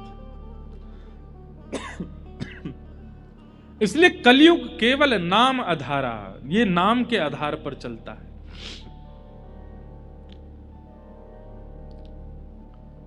श्रेष्ठ से श्रेष्ठ, पवित्र से पवित्र भगवत प्राप्ति का साधन क्या है? तब सूत जी महाराज कहते हैं, बोले वैसे तो नाम से भगवत प्राप्ति हो जाएगी। बहुत ध्यान से सुनिएगा सब लोग, आप केवल नाम का आश्रय ले लीजिए, नाम गाना शुरू कर दीजिए। नाम देखिए, मंत्र अलग होता है, नाम अलग होता है। कई लोग जब मंत्र दीक्षा ले लेते हैं तो दीक्षा लेने के बाद बोलते हैं महाराज जी नाम क्या जपना है? नाम आप कोई भी जप सकते हो, श्री राधा जपो, श्री कृष्ण कृष्ण जपो, गोविंदा गोविंदा वेंकट रमना गोविंदा जपो। नाम आप कोई भी जप सकते हो, राम राम जपो। लेकिन मंत्र वही होना चाहिए जो आचार्य चरणों ने आपको प्रदान किया। मंत्र नहीं बदल सकते, नाम आप कितना भी गा सकते हैं, कभी भी गा सकते हैं, कैसे भी गा सकते हैं। तो नाम आवश्यक है कलिकाल में। लेकिन नामी को जाने बिना अगर नाम गाओगे तो उसका प्रभाव इतना नहीं होगा। बात समझ रहे हैं हमारी? आपको दवाई दे दी गई, आपने दवाई ले ली, तो दवाई अपना असर तो करेगी, लेकिन अगर दवाई भीतर जाकर के किस ऑर्गन पे जाएगी, अंदर जाके ऐसे डिसॉल्व होगी, फिर 1 घंटा बाद ऐसा होगा, ये पूरी अगर प्रक्रिया आपको पता चल जाए तो कहीं ना कहीं आप और जल्दी रिकवर करने लग जाओगे और जल्दी ठीक हो जाओगे। ठीक वैसे ही नाम औषधि है, लेकिन जब तक नामी को नहीं जानेंगे तब तक नाम का प्रभाव द्रुत गति से, तीव्रता से प्रकट नहीं हो पाएगा। कलयुग में नाम से ही सिद्धि मिलेगी, लेकिन जब तक नामी को नहीं जानोगे तब तक सिद्धि मिलना, सिद्धि क्या है कलयुग में? भगवत प्राप्ति। और नामी को जानने के लिए कथा का आश्रय लेना पड़ेगा। अब आप जप रहे हैं कृष्ण कृष्ण कृष्ण कृष्ण, लेकिन कृष्ण को जानते नहीं है, तो कृष्ण कृष्ण जपने से लाभ तो मिलेगा, लेकिन जैसा मिलना चाहिए वैसा नहीं मिलेगा। श्री राधा जपते तो हैं, पर श्री राधा रानी के रूप को जानते नहीं हैं, तो उसका क्या फायदा? आस्वादन तो आवश्यक है। मैंने आपसे कहा रसगुल्ला खा लो, आपने कहा कैसा होता? मैंने कहा मीठा। आपने कहा हमने कभी नहीं खाया, कैसा मीठा? मैंने कहा चीनी जैसा मीठा। आपने कहा हमने चीनी भी नहीं खाई। मैंने कहा गुड़ जैसा मीठा। आपने कहा गुड़ भी नहीं खाया। मैंने गन्ने जैसा मीठा। आपने कहा गुड़ गन्ना भी नहीं खाया। तो फिर मुझे पकड़ करके आपको ले जाना ही पड़ेगा, ले भैया खा के देख, ऐसा मीठा। मिठास जब तक चखोगे नहीं या कभी चखा नहीं होगा तब तक उसका आस्वादन। अब मैं मंच से कह दूं क्या, विष्णु विष्णु विष्णु जपने लग जाओ, आप कहोगे उससे क्या होगा? मैंने कल्याण होगा। कैसा कल्याण होगा? बोले जैसा राजा अम्बरीश के साथ हुआ। आप कहोगे अम्बरीश के साथ कैसा हुआ? बोले जैसा ध्रुव जी के साथ हुआ। आप कहोगे ध्रुव जी के साथ कैसा हुआ? जैसा प्रहलाद जी के साथ हुआ। प्रहलाद जी के साथ कैसा? अब मैं कितना भी बताऊं कि उनके साथ हुआ, उनके साथ हुआ, आपको वो तब तक अनुभव नहीं होगा जब तक आप स्वयं आस्वादन नहीं कर लोगे। और वो आस्वादन कराती है भागवत की कथा। इसलिए यहां सूत जी महाराज उत्तर देते हुए कहते हैं, कालव्याल मुखग्रास त्रास निर्णास हेतवे श्रीमद् भागवतम शास्त्रम कलौ कीरेण भाषितम।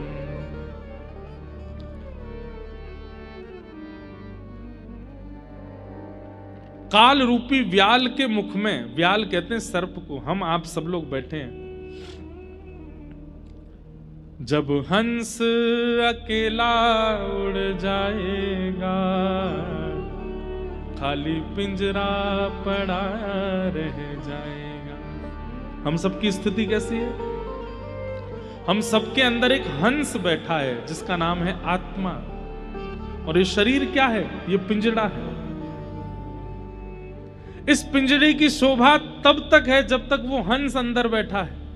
पिंजरा तब तक अच्छा लगता है जब तक पंछी है। किसी दिन अगर पिंजरे का जरा सा भी गेट खुला रह गया, पंछी उड़ जाएगा, फिर पिंजरे की कोई वैल्यू नहीं।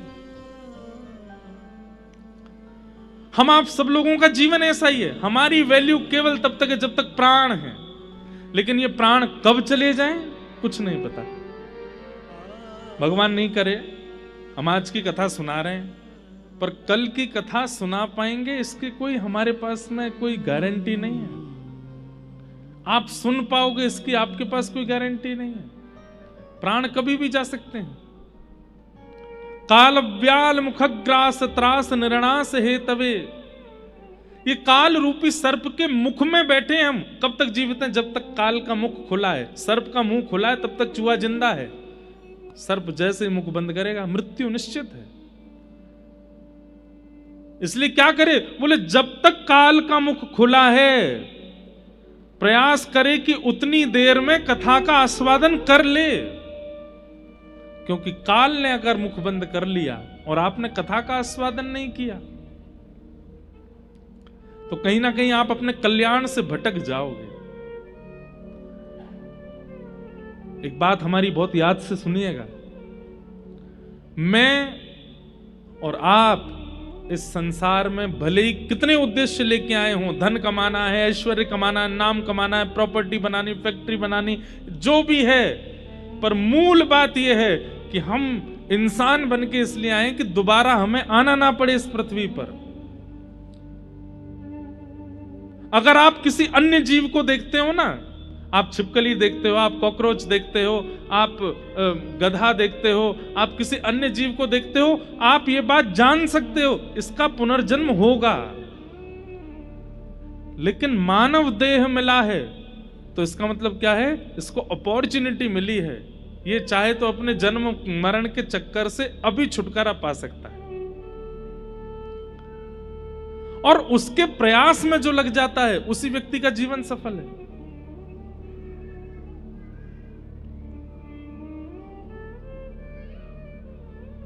इसलिए भैया भागवत का आश्रय ले लो।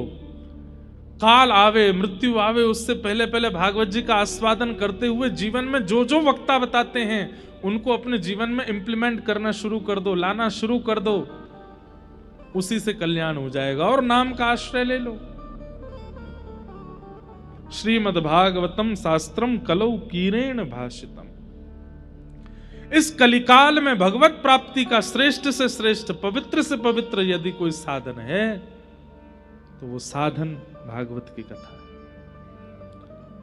हम कहां तक कहें, 7 दिन भी बहुत दूर की बात है। 2 घंटे, 1 घंटा, 10 मिनट कथा सुन करके मैंने देखा है लोगों को परिवर्तित होते हुए।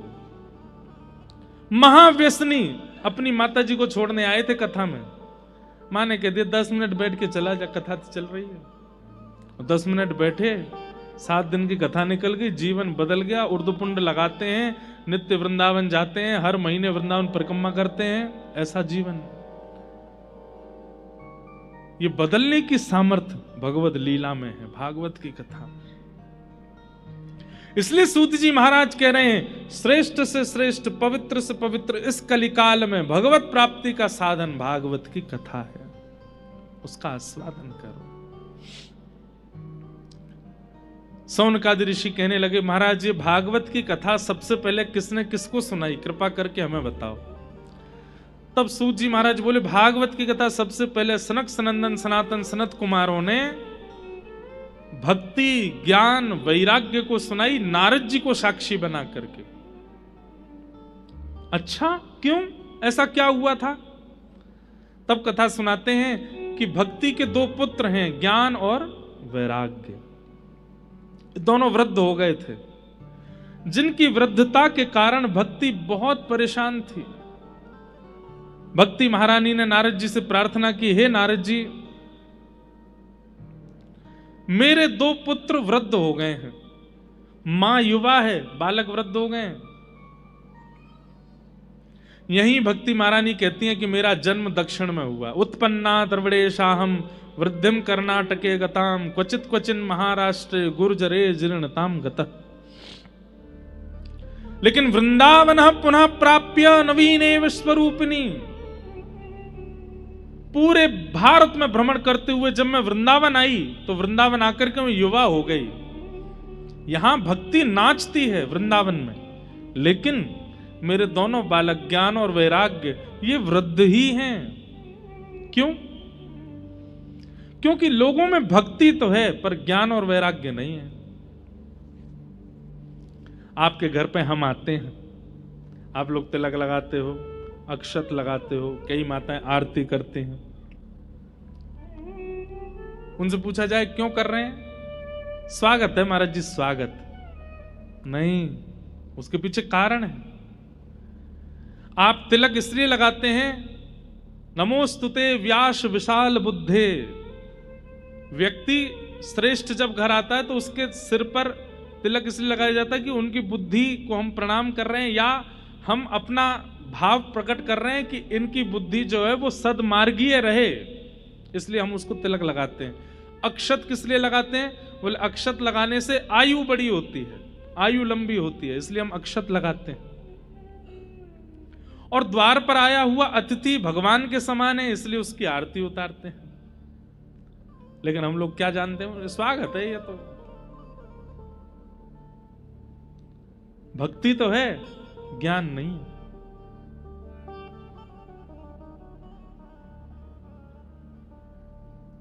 अष्ट सिद्ध नवनिध के दाता, असवर दीन जानकी माता, राम रसायन तुमरे पासा, सदा रहो रघुपति के दासा, तुमरे भजन राम को पावे, जन्म जन्म के। सबको याद है पर अर्थ नहीं पता होगा, ज्ञान नहीं, भक्ति है। हमारे पंडित जी महाराज जब नाना सुगंध पुष्पाणि यथा कालोद्भवानि च पुष्पांजलिर्मय आदत्त ग्रहण परमेश्वर, सब बोलते हैं साथ में, पर उसका अर्थ नहीं पता। मंदिर जाएंगे, पापो हम पाप कर्मा हम पापात्मा पाप संभव, त्राहि माम पुंडरीकाक्ष सर्व पाप हरो हरि, लेकिन अर्थ नहीं जानते। बच्चों से, छोटे छोटे, बुरा नहीं मानना अगर कोई ऐसे बैठे हो तो। हम घर जाते हैं लोगों के यहाँ, अब तो नहीं जाना, अब जाना बंद कर दिया, पहले जाते थे तो छोटे छोटे बच्चे, महाराज जी को गायत्री मंत्र सुनाओ। गायत्री बोलने का, इस प्रकार सुनाने का, बच्चों को रटाने का अधिकार नहीं है। जब तक आपका यज्ञोपवीत संस्कार नहीं हो जाता, जब तक कोई आचार्य चरण आपका यज्ञोपवीत करा करके आपके कान में गायत्री नहीं बोल देंगे, तब तक आप गायत्री का उच्चारण नहीं कर सकते। नहीं तो गायत्री का प्रभाव उल्टा पड़ेगा। नहीं जानते, हम मंच पे माइक पे नहीं बोल सकते। लोग सुबह सुबह योगा करते हैं पार्क में, और उस समय वॉल्यूम तेज करके वो चल रहा होता है, तत्सवितुर्वरेण्यम, उसमें हाँ हाँ हाँ हाँ जोर जोर से हंस रहे हैं, गायत्री चल रही है। ज्ञान नहीं है, हम जानते ही नहीं है। शंकर जी पर दूध क्यों चढ़ाया जाता है, पंचामृत क्यों चढ़ाई जाती है? हमें पता नहीं है, बस चढ़ा रहे हैं। उसका तात्पर्य क्या है?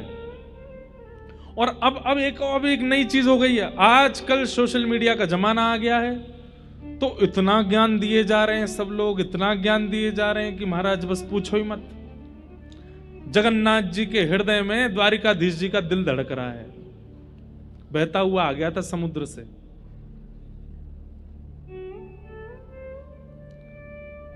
अब क्या हो रहा है? ज्ञान भी अनुचित ज्ञान प्राप्त हो रहा है, वो और ज्यादा घातक है। और यही घोर कलयुग की तरफ हमको ले जाएगा, जब ज्ञान गलत रूप में प्राप्त होने लग जाएगा। सोशल मीडिया पर आप देखेंगे बड़े बड़े मोटिवेशनल स्पीकर्स, उनके करोड़ों में फैन फॉलोइंग है। हमारे शंकराचार्य भगवान के 1000 लाख, जो मूल ज्ञान दे रहे हैं उनको कोई फॉलो नहीं कर रहा है। जो आचार्य चरण हैं उनकी है। तो हम लोगों में भक्ति तो है पर ज्ञान नहीं। आप कहेंगे महाराज जी ज्ञान की जरूरत क्या है? ठीक है, मतलब कोई माता जी हैं और उनके 2 छोटे छोटे बच्चे हैं। अब माता जी को तो आप सहर्ष स्वागत करके पुष्प हमारा प्रवेश नहीं है। उन मां के तुम चरण भी धोओगे ना तो भी वो प्रसन्न नहीं होंगे, क्योंकि उनके बालक बाहर खड़े हैं। भक्ति के पुत्र हैं ज्ञान और वैराग्य। ये नहीं कहते हैं कि ज्ञान की अतिशयोक्ति हो, वैराग्य की अतिशयोक्ति हो, पर इतना तो हो कि सब पता हो कि हम जो क्रिया करते हैं उसका भाव क्या है।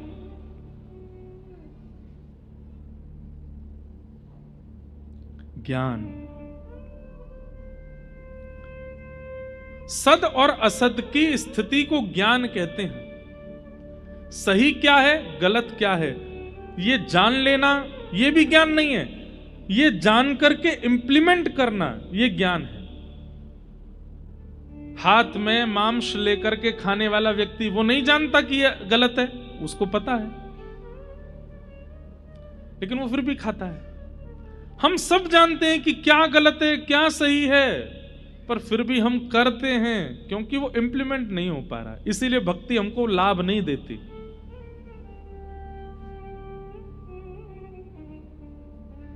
रामानुजाचार्य जी महाराज आचार्य चरण एक बार अष्टाक्षर मंत्र बोलते हैं और शंख चक्र गदा पद्मधारी ठाकुर जी प्रत्यक्ष प्रकट हो जाते हैं। यहां जीवन निकल गया अष्टाक्षर बोलते बोलते, आज तक ठाकुर जी का अनुभव नहीं हुआ। क्यों?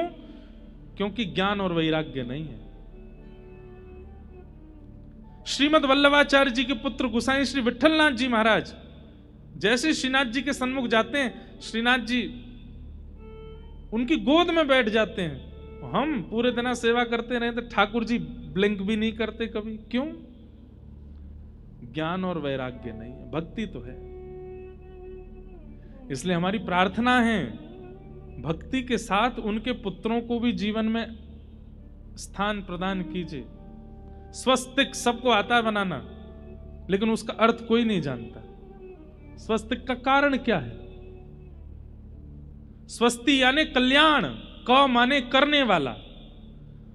उसकी चारों दिशाएं और चारों भाग पर जो उसके स्वरूप बनते हैं, मुख बनते हैं, वो समान होने चाहिए।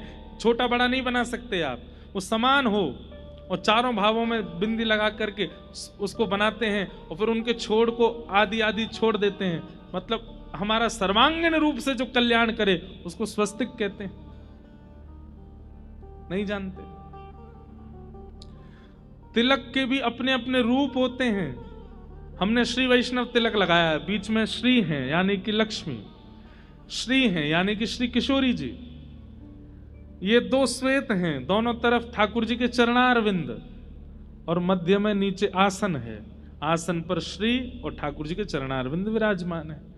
रामानंदी परंपरा में वहां पर उनका रूप अलग है, वल्लभ कुल परंपरा में रूप अलग है। सब जगह के अपने अपने भाव है। अब डिजाइनिंग होने लगी है, ये डिजाइन हो गई है। अब ये तिलक नहीं रह गए हैं, डिजाइन बना के चलेंगे सिर पे। भक्ति तो है पर ज्ञान नहीं है हमें। ज्ञान का मतलब बहुत नॉलेज होना नहीं होता। मैं हर कथा में कहता हूं, रावण को हमसे ज्यादा नॉलेज थी, बहुत नॉलेज थी उसको। ज्ञान का मतलब होता है विवेक होना। एक लीला सुनाए। हमारे श्री वैष्णव परंपरा में दक्षिण भारत में एक आचार्य चरण हुए श्री यामुनाचार्य जी महाराज। अभी रामानुजाचार्य जी का चरित्र भी था भक्तमाल जी में, तो अभी वही सुगंधी चल रही है ना बार बार, इसलिए बार बार वो स्मरण में आ रहे हैं। तो श्री यामुनाचार्य जी अपनी युवावस्था में एक राजा ने उनको शास्त्रार्थ के लिए बुलाया। बहुत ध्यान से सुनिएगा, ज्ञान कहते किसको है ये सुनिएगा। तो एक पंडित जी थे दक्षिण भारत में, उनका नाम था कोलाहल। क्या नाम था? तो कोलाहल पंडित जी क्या करते थे, इतने ज्ञानी थे, इतने ज्ञानी थे, वो सबको हराते घूमते थे। उनके सामने कोई मिल जाता, ए इधर आओ मुझसे शास्त्रार्थ करो। और सामने वाला जब हार जाता था तो उससे कहते, अब एक पत्र पे लिखो मैं कोलाहल पंडित जी से हार गया, आज के बाद ये मुझे जब भी मिलेंगे मैं इनको दंडवत प्रणाम करूंगा, कुछ दक्षिणा दूंगा। सब ब्राह्मणों से यही करवाते। तो एक राजा थे दक्षिण भारत में, चोल देश के राजा थे संभवतः, उनका नाम था पांडे। उनको इसमें बड़ा आनंद आता था कि एक हारे और एक जीते। वो ऐसी सभाएं करते रहते थे शास्त्रार्थ की। तो उन्होंने कोलाहल पंडित जी को परमानेंट रख लिया अपने राज्य में। बोले मैं ढूंढ ढूंढ करके विद्वानों को लाऊंगा, आप सबको हराते जाओ और मेरे देश का नाम रोशन करते जाओ। कोलाहल पंडित जी सबको हराते थे। तभी किसी ने नाम प्रस्ताव किया, बोले कि यामुनाचार्य जी हैं, उनको बुलाओ। तो यामुनाचार्य जी के लिए पालकी भेजी गई। पालकी में बैठ करके यामुनाचार्य जी आए। सामने कोलाहल पंडित जी बैठे, इधर यामुनाचार्य जी बैठे। तो बहुत ज्यादा गुण होना भी अच्छा नहीं होता। एक बात हमारी लिख लीजिएगा, कहीं अगर जगह मिले तो आपको लिखने की, थोड़ा सा अपूर्ण रहना चाहिए। बहुत योग्य और बहुत पूर्णता नहीं होनी चाहिए जीवन में। घड़े में थोड़ा पानी कम होगा, बोतल में थोड़ा पानी कम होगा तो खोलने पर छलकेगा नहीं। ऐसे ही कई लोगों को लगता है कि हम सर्वांगीण रूप से ऑलराउंडर बन जाएं, ये भी कर लें, वो भी कर लें, ये भी आ जाए, वो भी आ जाए, ये भी आ जाए और परिपूर्ण आ जाए। नहीं, थोड़ा अपूर्ण रहने दीजिए अपने आप को। थोड़ा ज्ञान में भी अपूर्ण रहो, थोड़ा भक्ति में भी अपूर्ण रहो, थोड़ा वैराग्य में भी अपूर्ण रहो, थोड़ा खाने पीने में भी पेट को अपूर्ण रखो। अपूर्णता आवश्यक है, क्योंकि जो पूर्ण होता है ना उसका छलकने लग जाता है। तो कोलाहल पंडित जी पूर्ण थे, यामुनाचार्य जी शांत बैठे थे। तो कोलाहल पंडित जी, देखना तुम जो कहोगे उसी पर मैं तुमको हरा दूंगा और ये करूंगा वो करूंगा। राजा ने कहा, आज किस विषय पर शास्त्रार्थ होगा? तो कोलाहल पंडित जी बोले, ये यामुनाचार्य जी का शांत सा मुखड़ा देख करके मुझे लगता है बड़े बड़े विषय पर तो ये हार जाएंगे मुझसे, इनकी आवाज ही नहीं निकल रही है। तो एक बड़ा सामान्य सा विषय रखते हैं। बोले क्या? ये जो कुछ भी कहेंगे मैं उसका खंडन करूंगा। मतलब आपने कहा ऊपर पर्दे का रंग है सफेद, तो अब मेरा काम है कि मैं कैसे भी खंडन करूंगा, नहीं ये सफेद नहीं है, और मुझे ये सिद्ध करना पड़ेगा कि ये सफेद नहीं है। इसको कहते हैं खंडन शास्त्र। तो कोलाहल पंडित जी बोले, इनके शांत मुद्रा देख करके लगता है बहुत बड़ा शास्त्रार्थ ये कर नहीं पाएंगे मुझसे, तो ये जो कुछ भी कहेंगे उसका मैं खंडन करूंगा।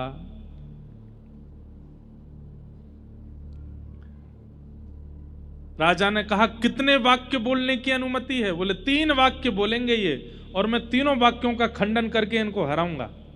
यामुनाचार्य जी शांत बैठ करके सुन रहे थे, मंद मंद मुस्कुरा रहे थे। राजा ने कहा शुरू किया जाए। तो यामुनाचार्य जी सबसे पहला शब्द बोले, ये कोलाहल पंडित जी जो हैं, इनकी माता जी जो हैं वो काक बंध्या हैं। काक बंध्या बोलते हैं जिनके एक ही संतान होती है। जिनके 2 संतान नहीं होती, दूसरी नहीं हुई, तीसरी नहीं हुई, एक ही है, उनको काक बंध्या। और कोलाहल जी अकेले ही थे, ना उनकी कोई बहन थी ना कोई भाई था। यामुनाचार्य जी बोले इनकी माता जी काक बंध्या हैं, करिए खंडन। अब कोलाहल बोले इसका खंडन कैसे करूं, मैं अकेला ही हूं, मेरे कोई भाई नहीं बहन नहीं, खंडन वाला नहीं चलेगा, कोई और बात करते। वो समझ गया कि ये मुझे हरा देंगे। अब तो राजा बोला नहीं नहीं, अभी 2 वाक्य रह गए हैं, उनमें खंडन भी कर दोगे तो भी आपकी विजय मानी जाएगी। तो सीरीज में 3 मैच यदि हैं तो 1 हार गए तो 2 जीत जाओ तो भी सीरीज होती है ना आपकी। बोले अभी तो 1 ही हारे हो, अभी 2 बातें और बोलेंगे। तो यामुनाचार्य जी दूसरी बात बोलते हैं, चोल देश के राजा पांडे ये बड़े धर्मनिष्ठ राजा हैं, ये बड़ी नीति से चलते हैं, गुरु आज्ञा का पालन करते हैं, करिए इस बात का खंडन। अब वो पांडे राजा देखे, राजा को देखे, राजा तलवार पकड़े, करो खंडन। हाथ जोड़ करके बोला इस बात का भी कोई खंडन नहीं। बोला अब तीसरी बात सुनो, ये पांडे राजा की जो पत्नी है ना वो एकनिष्ठ पतिव्रता है, करो खंडन। राजा ने कह दिया तो तू अंतिम बात का भी खंडन करेगा तो भी मैं तुझे समान पुरस्कार दे दूंगा। यामुनाचार्य जी बोले पांडे राजा की पत्नी जो है वो पतिव्रता नारी है, करो खंडन। पांडे वो कोलाहल पंडित जी चरणों में गिर गए, बोले महाराज आप क्या हैं। तब यामुनाचार्य जी कहते हैं बहुत पढ़ा लिखा होना ज्ञानी नहीं कहलाता, किस जगह कितना बुद्धि का प्रयोग करना है उसको ज्ञान कहते हैं। और वही ज्ञान भक्ति का बेटा है, भक्ति का पुत्र है। सत्संग क्या सिखाता है भाई? रसोई घर में हल्दी भी रखी है, हींग भी रखी है, नमक भी रखा है, अदरक भी रखी है, टमाटर भी रखे, आलू भी रखे। अब आप किसी ऐसे को भेज दो, उसको पता तो है कि हल्दी है, ये हींग है, ये नमक है, ये अदरक है, ये आलू है, ये टमाटर है। बोले सब्जी बनाओ। अब उसको ये नहीं पता कि अनुपात कितना डाला जाता है। कहीं से भी टमाटर काटेगा, कहीं से भी अदरक छील देगा, सब कुछ मिला मिलू करके बना के दे देगा। अब उसको यही नहीं पता कि नमक कितना डालना है, तो बिगाड़ देगा ना सब्जी को। हम आप सब लोग ऐसे ज्ञानी हैं, हमें पता तो है रामचरितमानस में ये है, श्रीमद् भागवत में ये है, खाटू श्याम जी की महिमा ये है, बद्रीनाथ जी की महिमा ये है, जगन्नाथ जी के महाप्रसाद की महिमा ये है, तिरुपति बालाजी में केशदान की महिमा ये है ये। पर उसका जो मूल आधार है वो हम नहीं जानते। इसलिए जितनी हल्दी डालनी चाहिए उतना नमक डाल करके हम सब्जी बिगाड़ देते हैं। भाई हल्दी की मात्रा 1 चम्मच डलेगी, नमक की मात्रा तो चुटकी से डलेगी। और ये कौन सिखाता है? ये कथा सिखाती है। ज्ञान तो हो गया, लेकिन उस ज्ञान का प्रयोग कैसा होना चाहिए जीवन में, ये सत्संग सिखाता है। एक प्रकार से कह दें तो सत्संग क्या करता है?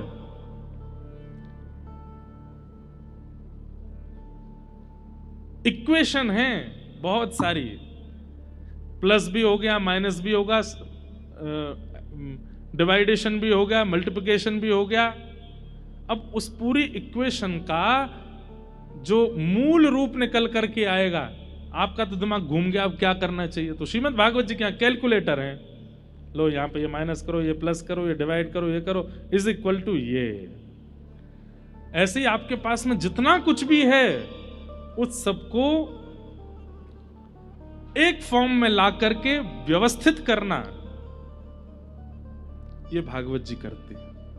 नहीं तो किसी में ज्ञान ज्यादा है, किसी में वैराग्य ज्यादा है, किसी में गुण की अधिकता ज्यादा है, किसी में रूप गर्विष्ठता है, किसी में अभिमान है, लेकिन सबको मिनिमाइज करके बिल्कुल एक सिमेट्री में करने का काम सत्संग करता है। इसलिए सत्संग बहुत आवश्यक है। ज्ञान कितना होना चाहिए? जितना सत्संग में प्राप्त हो, जितना आचार्य चरण बता देते हो उतना ज्ञान लीजिए। जिससे सब व्यवस्थित हो जाए। और वो ज्ञान भी अगर जीवन में नहीं है तो भक्ति होते हुए भी आप प्रसन्न नहीं रह पाओगे। इसलिए भक्ति के प्रथम पुत्र का नाम क्या है? ज्ञान। और ज्ञान किसको कहते हैं? बहुत नॉलेज होना ज्ञान नहीं होता, सही और गलत की पहचान होना यह ज्ञान होता है। वैराग्य, सब कुछ छोड़ देना वैराग्य नहीं होता, सबके बीच में रहते हुए भी अपने मन को मचलने ना देना, इसको वैराग्य कहते हैं। सब कुछ है आपके पास, आपके पास में खाने के लिए बहु व्यंजन है, पहनने के लिए बहुत सामग्री है, भोग भोगने के लिए दुनिया भर की सामग्रियां हैं। आप पे इतना धन है, आप चाहें तो रात का डिनर दुबई करके आओ, सवेरे का ब्रेकफास्ट सिंगापुर में करो, मध्याह्न भोजन स्विट्जरलैंड में जाकर के करो, लेकिन इतनी योग्यताएं मिलने के बाद भी उसका उपभोग ना करके बहुत व्यवस्थित जीवन जीना, ये वैराग्य है। वैराग्य का मतलब सब छोड़ देना नहीं होता, सबके बीच में रहते हुए भी मन को मचलने ना देना, ये वैराग्य है। और ये दोनों ही भक्ति के पुत्र हैं। हमारी बात मान लीजिए, आप जितनी भक्ति करते हैं उतनी भक्ति ही आनंद देने लग जाएगी, अगर सही अनुपात में ज्ञान और वैराग्य आपके जीवन में आ गए तो। अतिशय ज्ञान, अतिशय वैराग्य भी भक्ति को प्रसन्न नहीं करते। बालक मां को ज्यादा प्यारा तो हमेशा ही रहता है, पर अधिक प्यारा तब होता है जब वो मां के अंडर में ही रहे।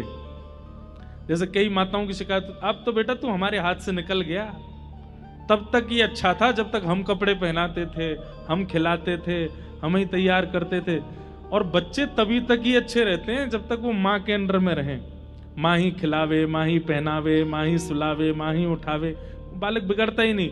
जिस दिन बालक अपने शर्ट का बटन खुद लगाने लग जाता है, खुद खाने लग जाता है, अच्छी बात है, वो तो योग्य बन ही जाता है, पर कहीं ना कहीं जब अपने जीवन के निर्णय भी खुद लेने लग जाता है, वहीं से थोड़ा बिगड़ना शुरू हो जाता है।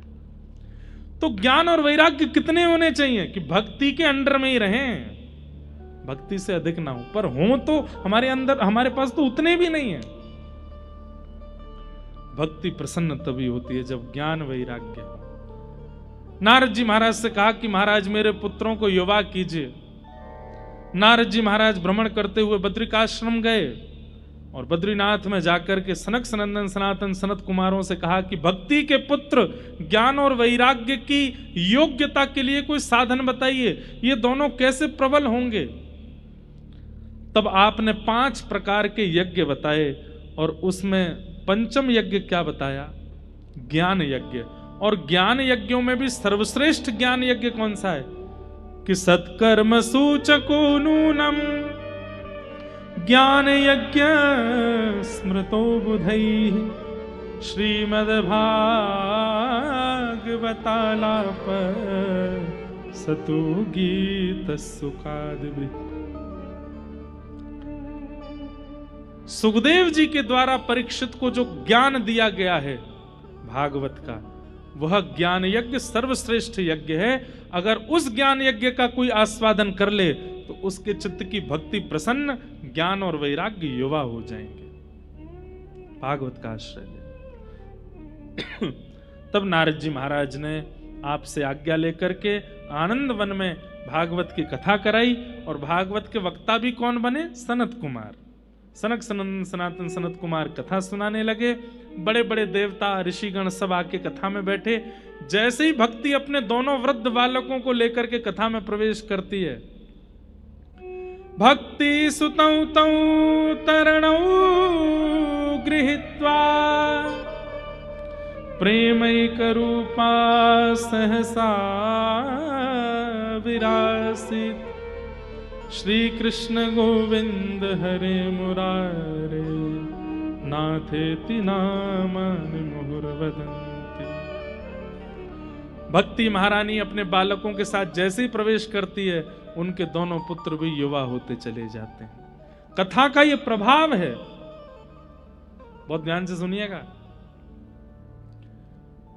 हम कितने बजे आ गए थे कथा में? 5:15, लगभग 5, 5:15। 5:15 बजे से अभी बज रहे हैं 7:15। पिछले 1 महीना में पहली बार ऐसा होगा 2 घंटे से आपने फोन नहीं उठाया अपना। कितने लोगों ने 2 घंटे से किसी ने मैसेज चेक नहीं किया। कब कोई कर भी ले गया हो तो वो तो भैया श्रेष्ठ है ही है।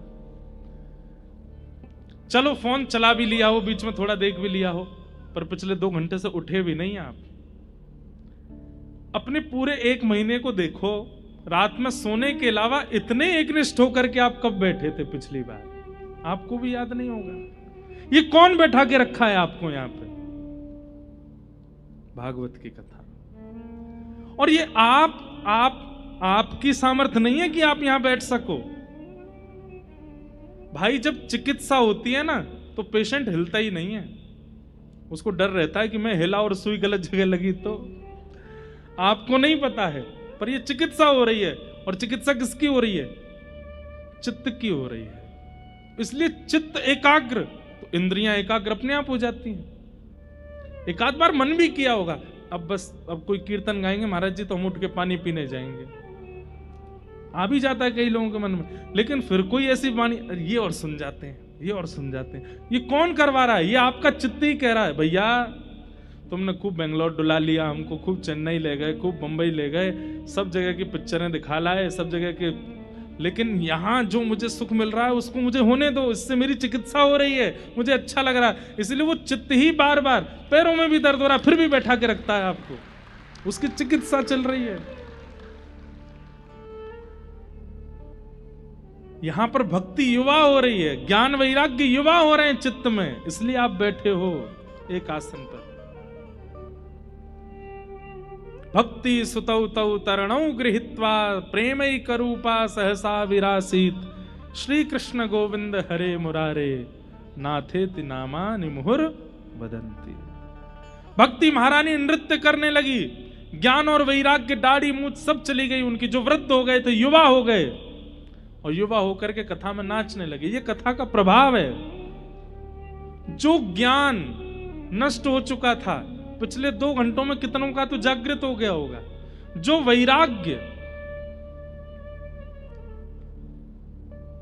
वैराग्य देखो कैसा, कई लोगों को एडिक्शन होता है, किसी को चाय का होता है, किसी को कुछ खाने का होता है, किसी को चलो खाना पीना तो हम सामान्य देखने का ही होता है, एडिक्शन होता है कईयों को। आजकल एक नया एडिक्शन चला है इंटरनेट का, सोशल मीडिया का, ही एडिक्शन ही है। महाराज भोजन नहीं तो चलेगा, एकादशी पर अन्न छोड़ना आजकल बड़ी बात नहीं है। फोन छुड़वा के दिखा दो एकादशी पर।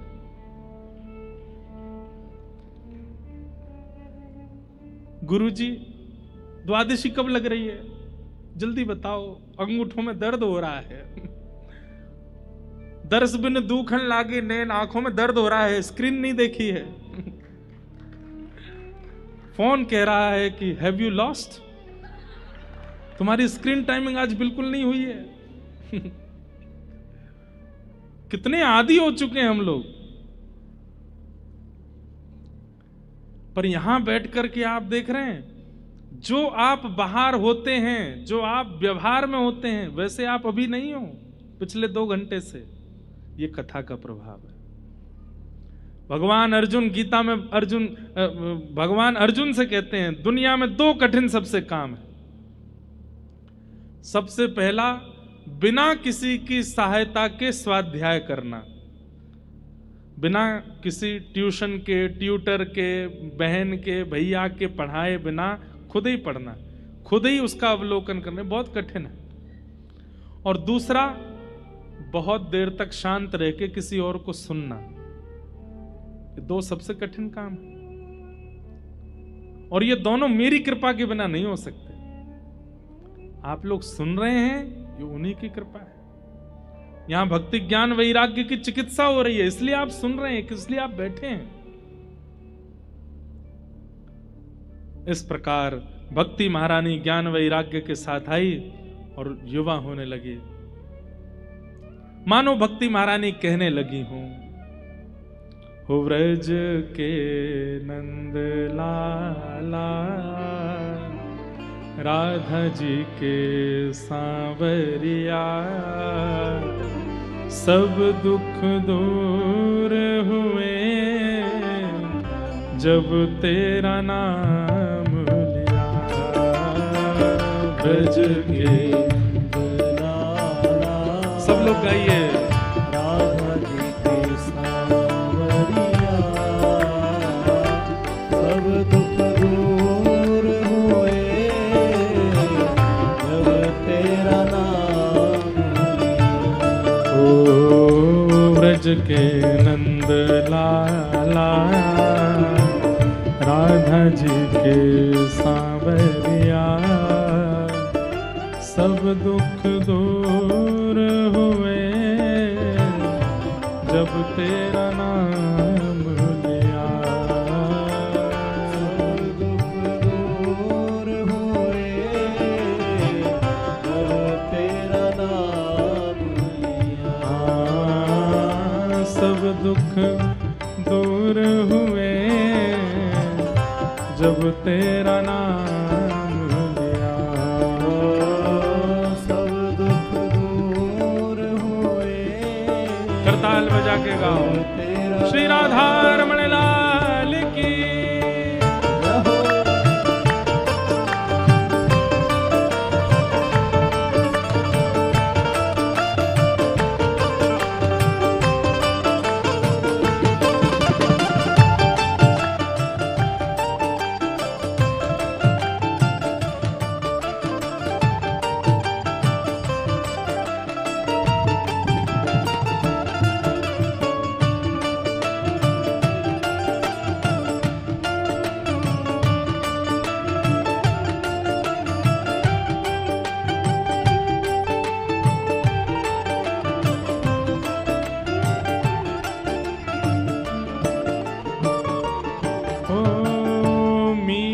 पुकारे तुम्हें गिरधर गोपाला। मीरा पुकारे तुम्हें गिरधर गोपाला। मीरा पुकारे तुम्हें गिरधर गोपाला। मीरा पुकारे तुम्हें गिरधर गोपाला। ढल गया अमृत में विष का भरा प्याला। बन गया अमृत में विष का भरा प्याला। ओ विष का भरा प्याला कौन डुबाए उसे जिस तूने राख लिया।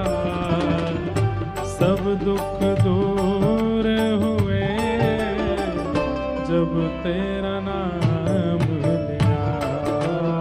सब दुख दूर हुए जब तेरा नाम लिया। ओ सब दुख दूर हुए जब तेरा नाम लिया।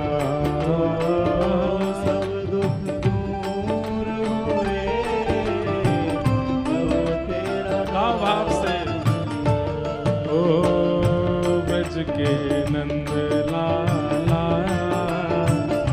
राधा जी के सांवरिया सब दुख दूर हुए जब तेरा नाम लिया। सब दुख दूर हुए जब तेरा नाम लिया। ओ जब तेरे गोकुल में आई विपदा भारी। जब तेरे गोकुल में आई विपदा भारी। जब तेरे गोकुल में आई विपदा भारी।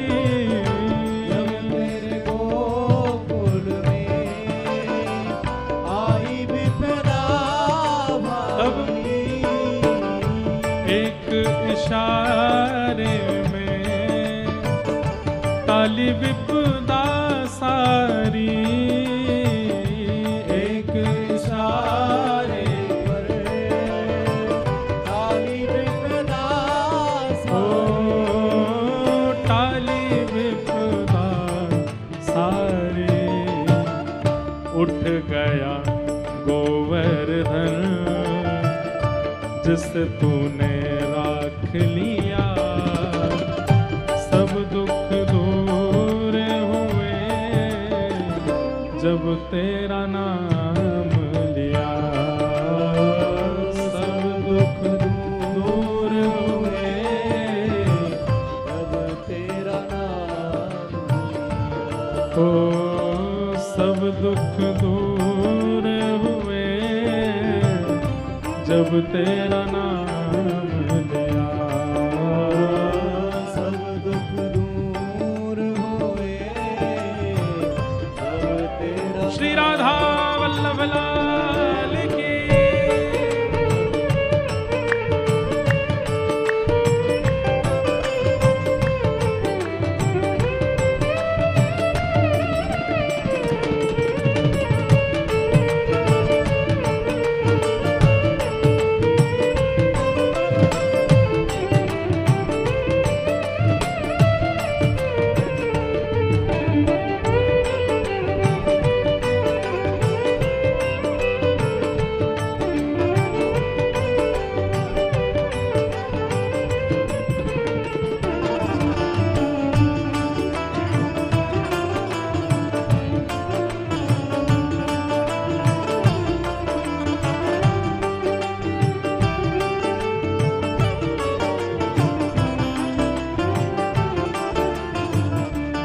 अंतिम बात,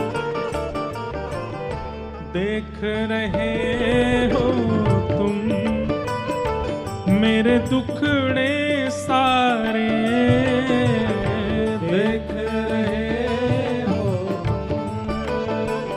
मेरे दुखड़े सारे, देख रहे हो तुम मेरे दुखड़े सारे, देख रहे हो मेरे दुखड़े सारे। कब दर्शन दोगे मेरी आँखों के तारे, कब दर्शन दोगे मेरी आँखों के तारे। ओ कब दर्शन दोगे मेरी आँखों के तारे, कब दर्शन दोगे मेरी आँखों के तारे। ओ मेरी आँखों के तारे, अधर पे मुरली है कांधे पे कामरिया, सब दुख दूर हुए जब तेरा नाम लिया, सब दुख दूर हुए जब तेरा नाम लिया। ओ सब दुख दूर हुए जब तेरा नाम लिया, सब दुख दूर हुए जब तेरा नाम लिया। ओ ब्रज के नंद लाला राधा जी के सांवरिया, सब दुख दूर हुए जब तेरा नाम लिया, सब दुख दूर हुए जब तेरा नाम। गोविंद मेरो है गोपाल मेरो है,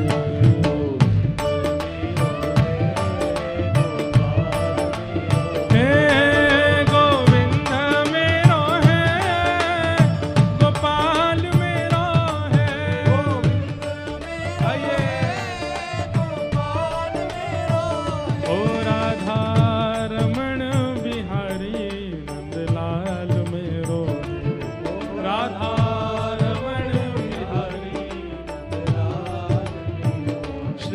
राधा रमण बिहारी नंदलाल मेरो है। राधा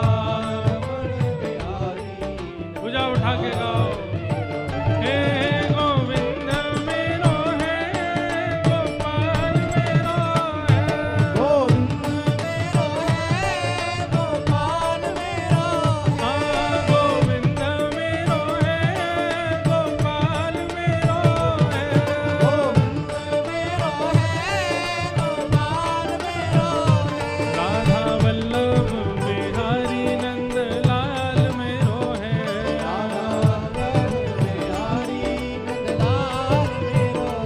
राधा रमण बिहारी नंदलाल मेरो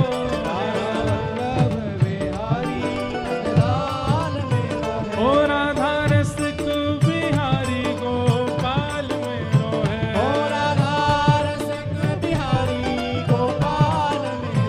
ओ प्यारो गिरिवरधारी नंदलाल मेरो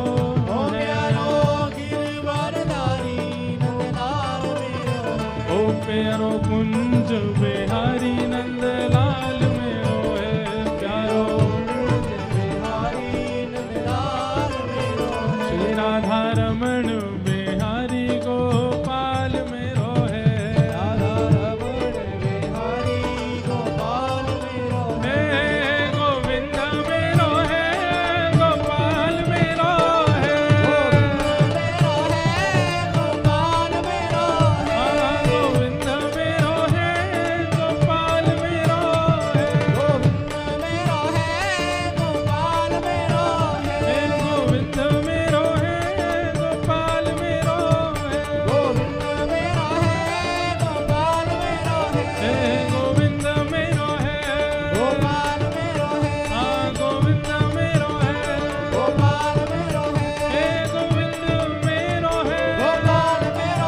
हाँ गोविंद मेरो है।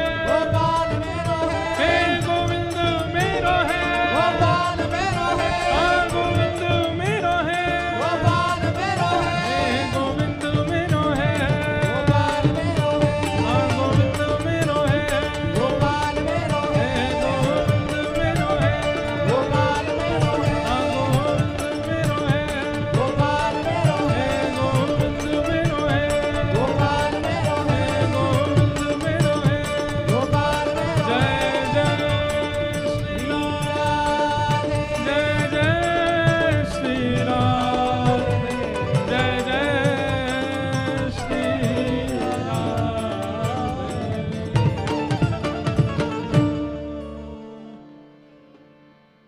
भक्ति सुतौ तौ तरणौ गृहीत्वा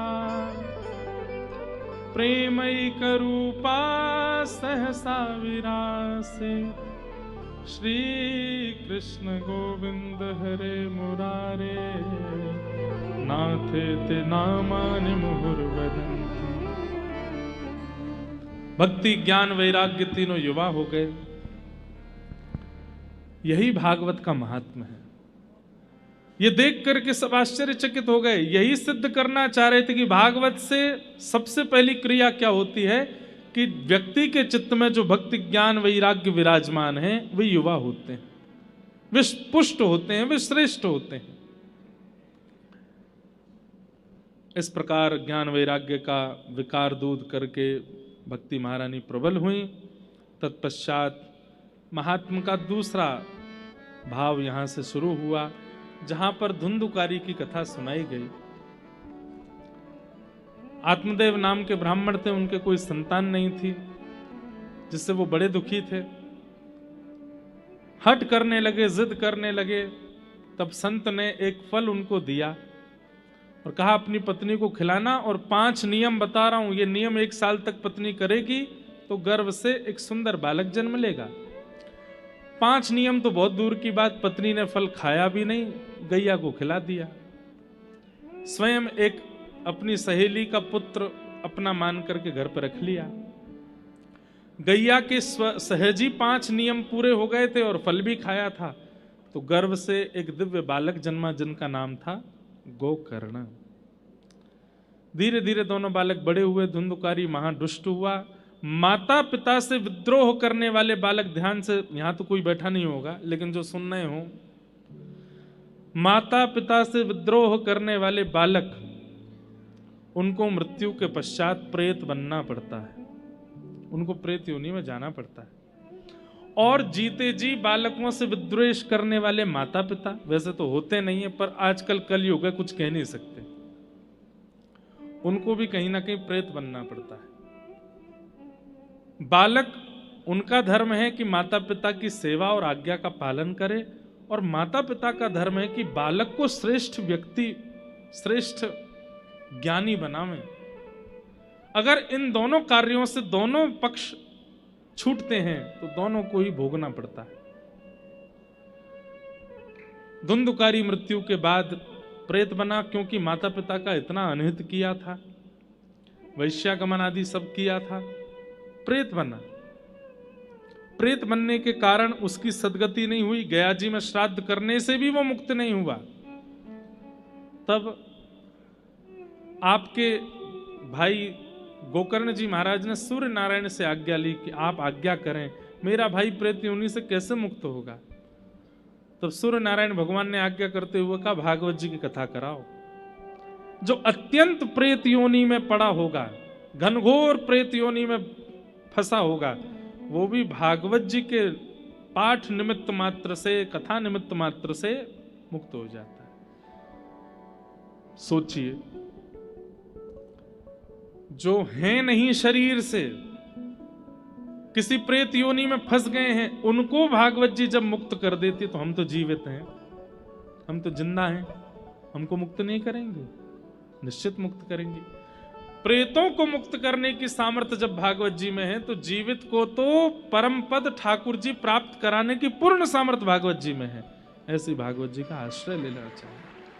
इस प्रकार भागवत जी का महात्म्य कहा गया। आज के महात्म्य के भाव को हम यहीं विश्राम देते हैं। समय भी बहुत हो गया, हम लेट भी आए। हमें ये चिंता ज़्यादा है कि जितना विलंब हम करेंगे आप लोगों को घर पहुंचने में उतना विलंब होगा, इसलिए हम समय से कथा को आज यहीं विश्राम देते हैं। कल प्रथम स्कंद से कथा का प्रारंभ होगा। आप सब लोग समय से ही आइए, खूब प्रेम से आकर के कथा श्रवण कीजिए। आज के प्रथम दिन के भाव को हम यहीं विराम देते हैं। और अब आगे की कोई है गतिविधि, कोई गतिविधि होगी तो आप हे भजो मुकुंद माधव मुरारी, भजो मुकुंद माधव मुरारी, हे भजो मुकुंद माधव मुरारी, भजो मुकुंद माधव मुरारी, ओ गिरधारी बनवारी, गिरधारी बनवारी। आपसे एक प्रार्थना और है, आरती करके जाइयो भैया। आए हो पूरी कथा सुने तो आरती करके ही जाइयो। कोई भावना हो वो सुन के जाना।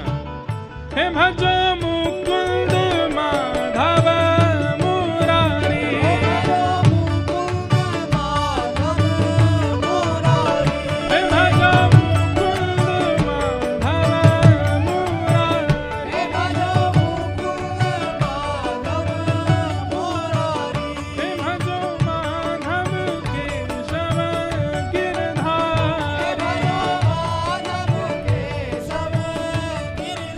हे भजो मुकुंद माधव मुरारी।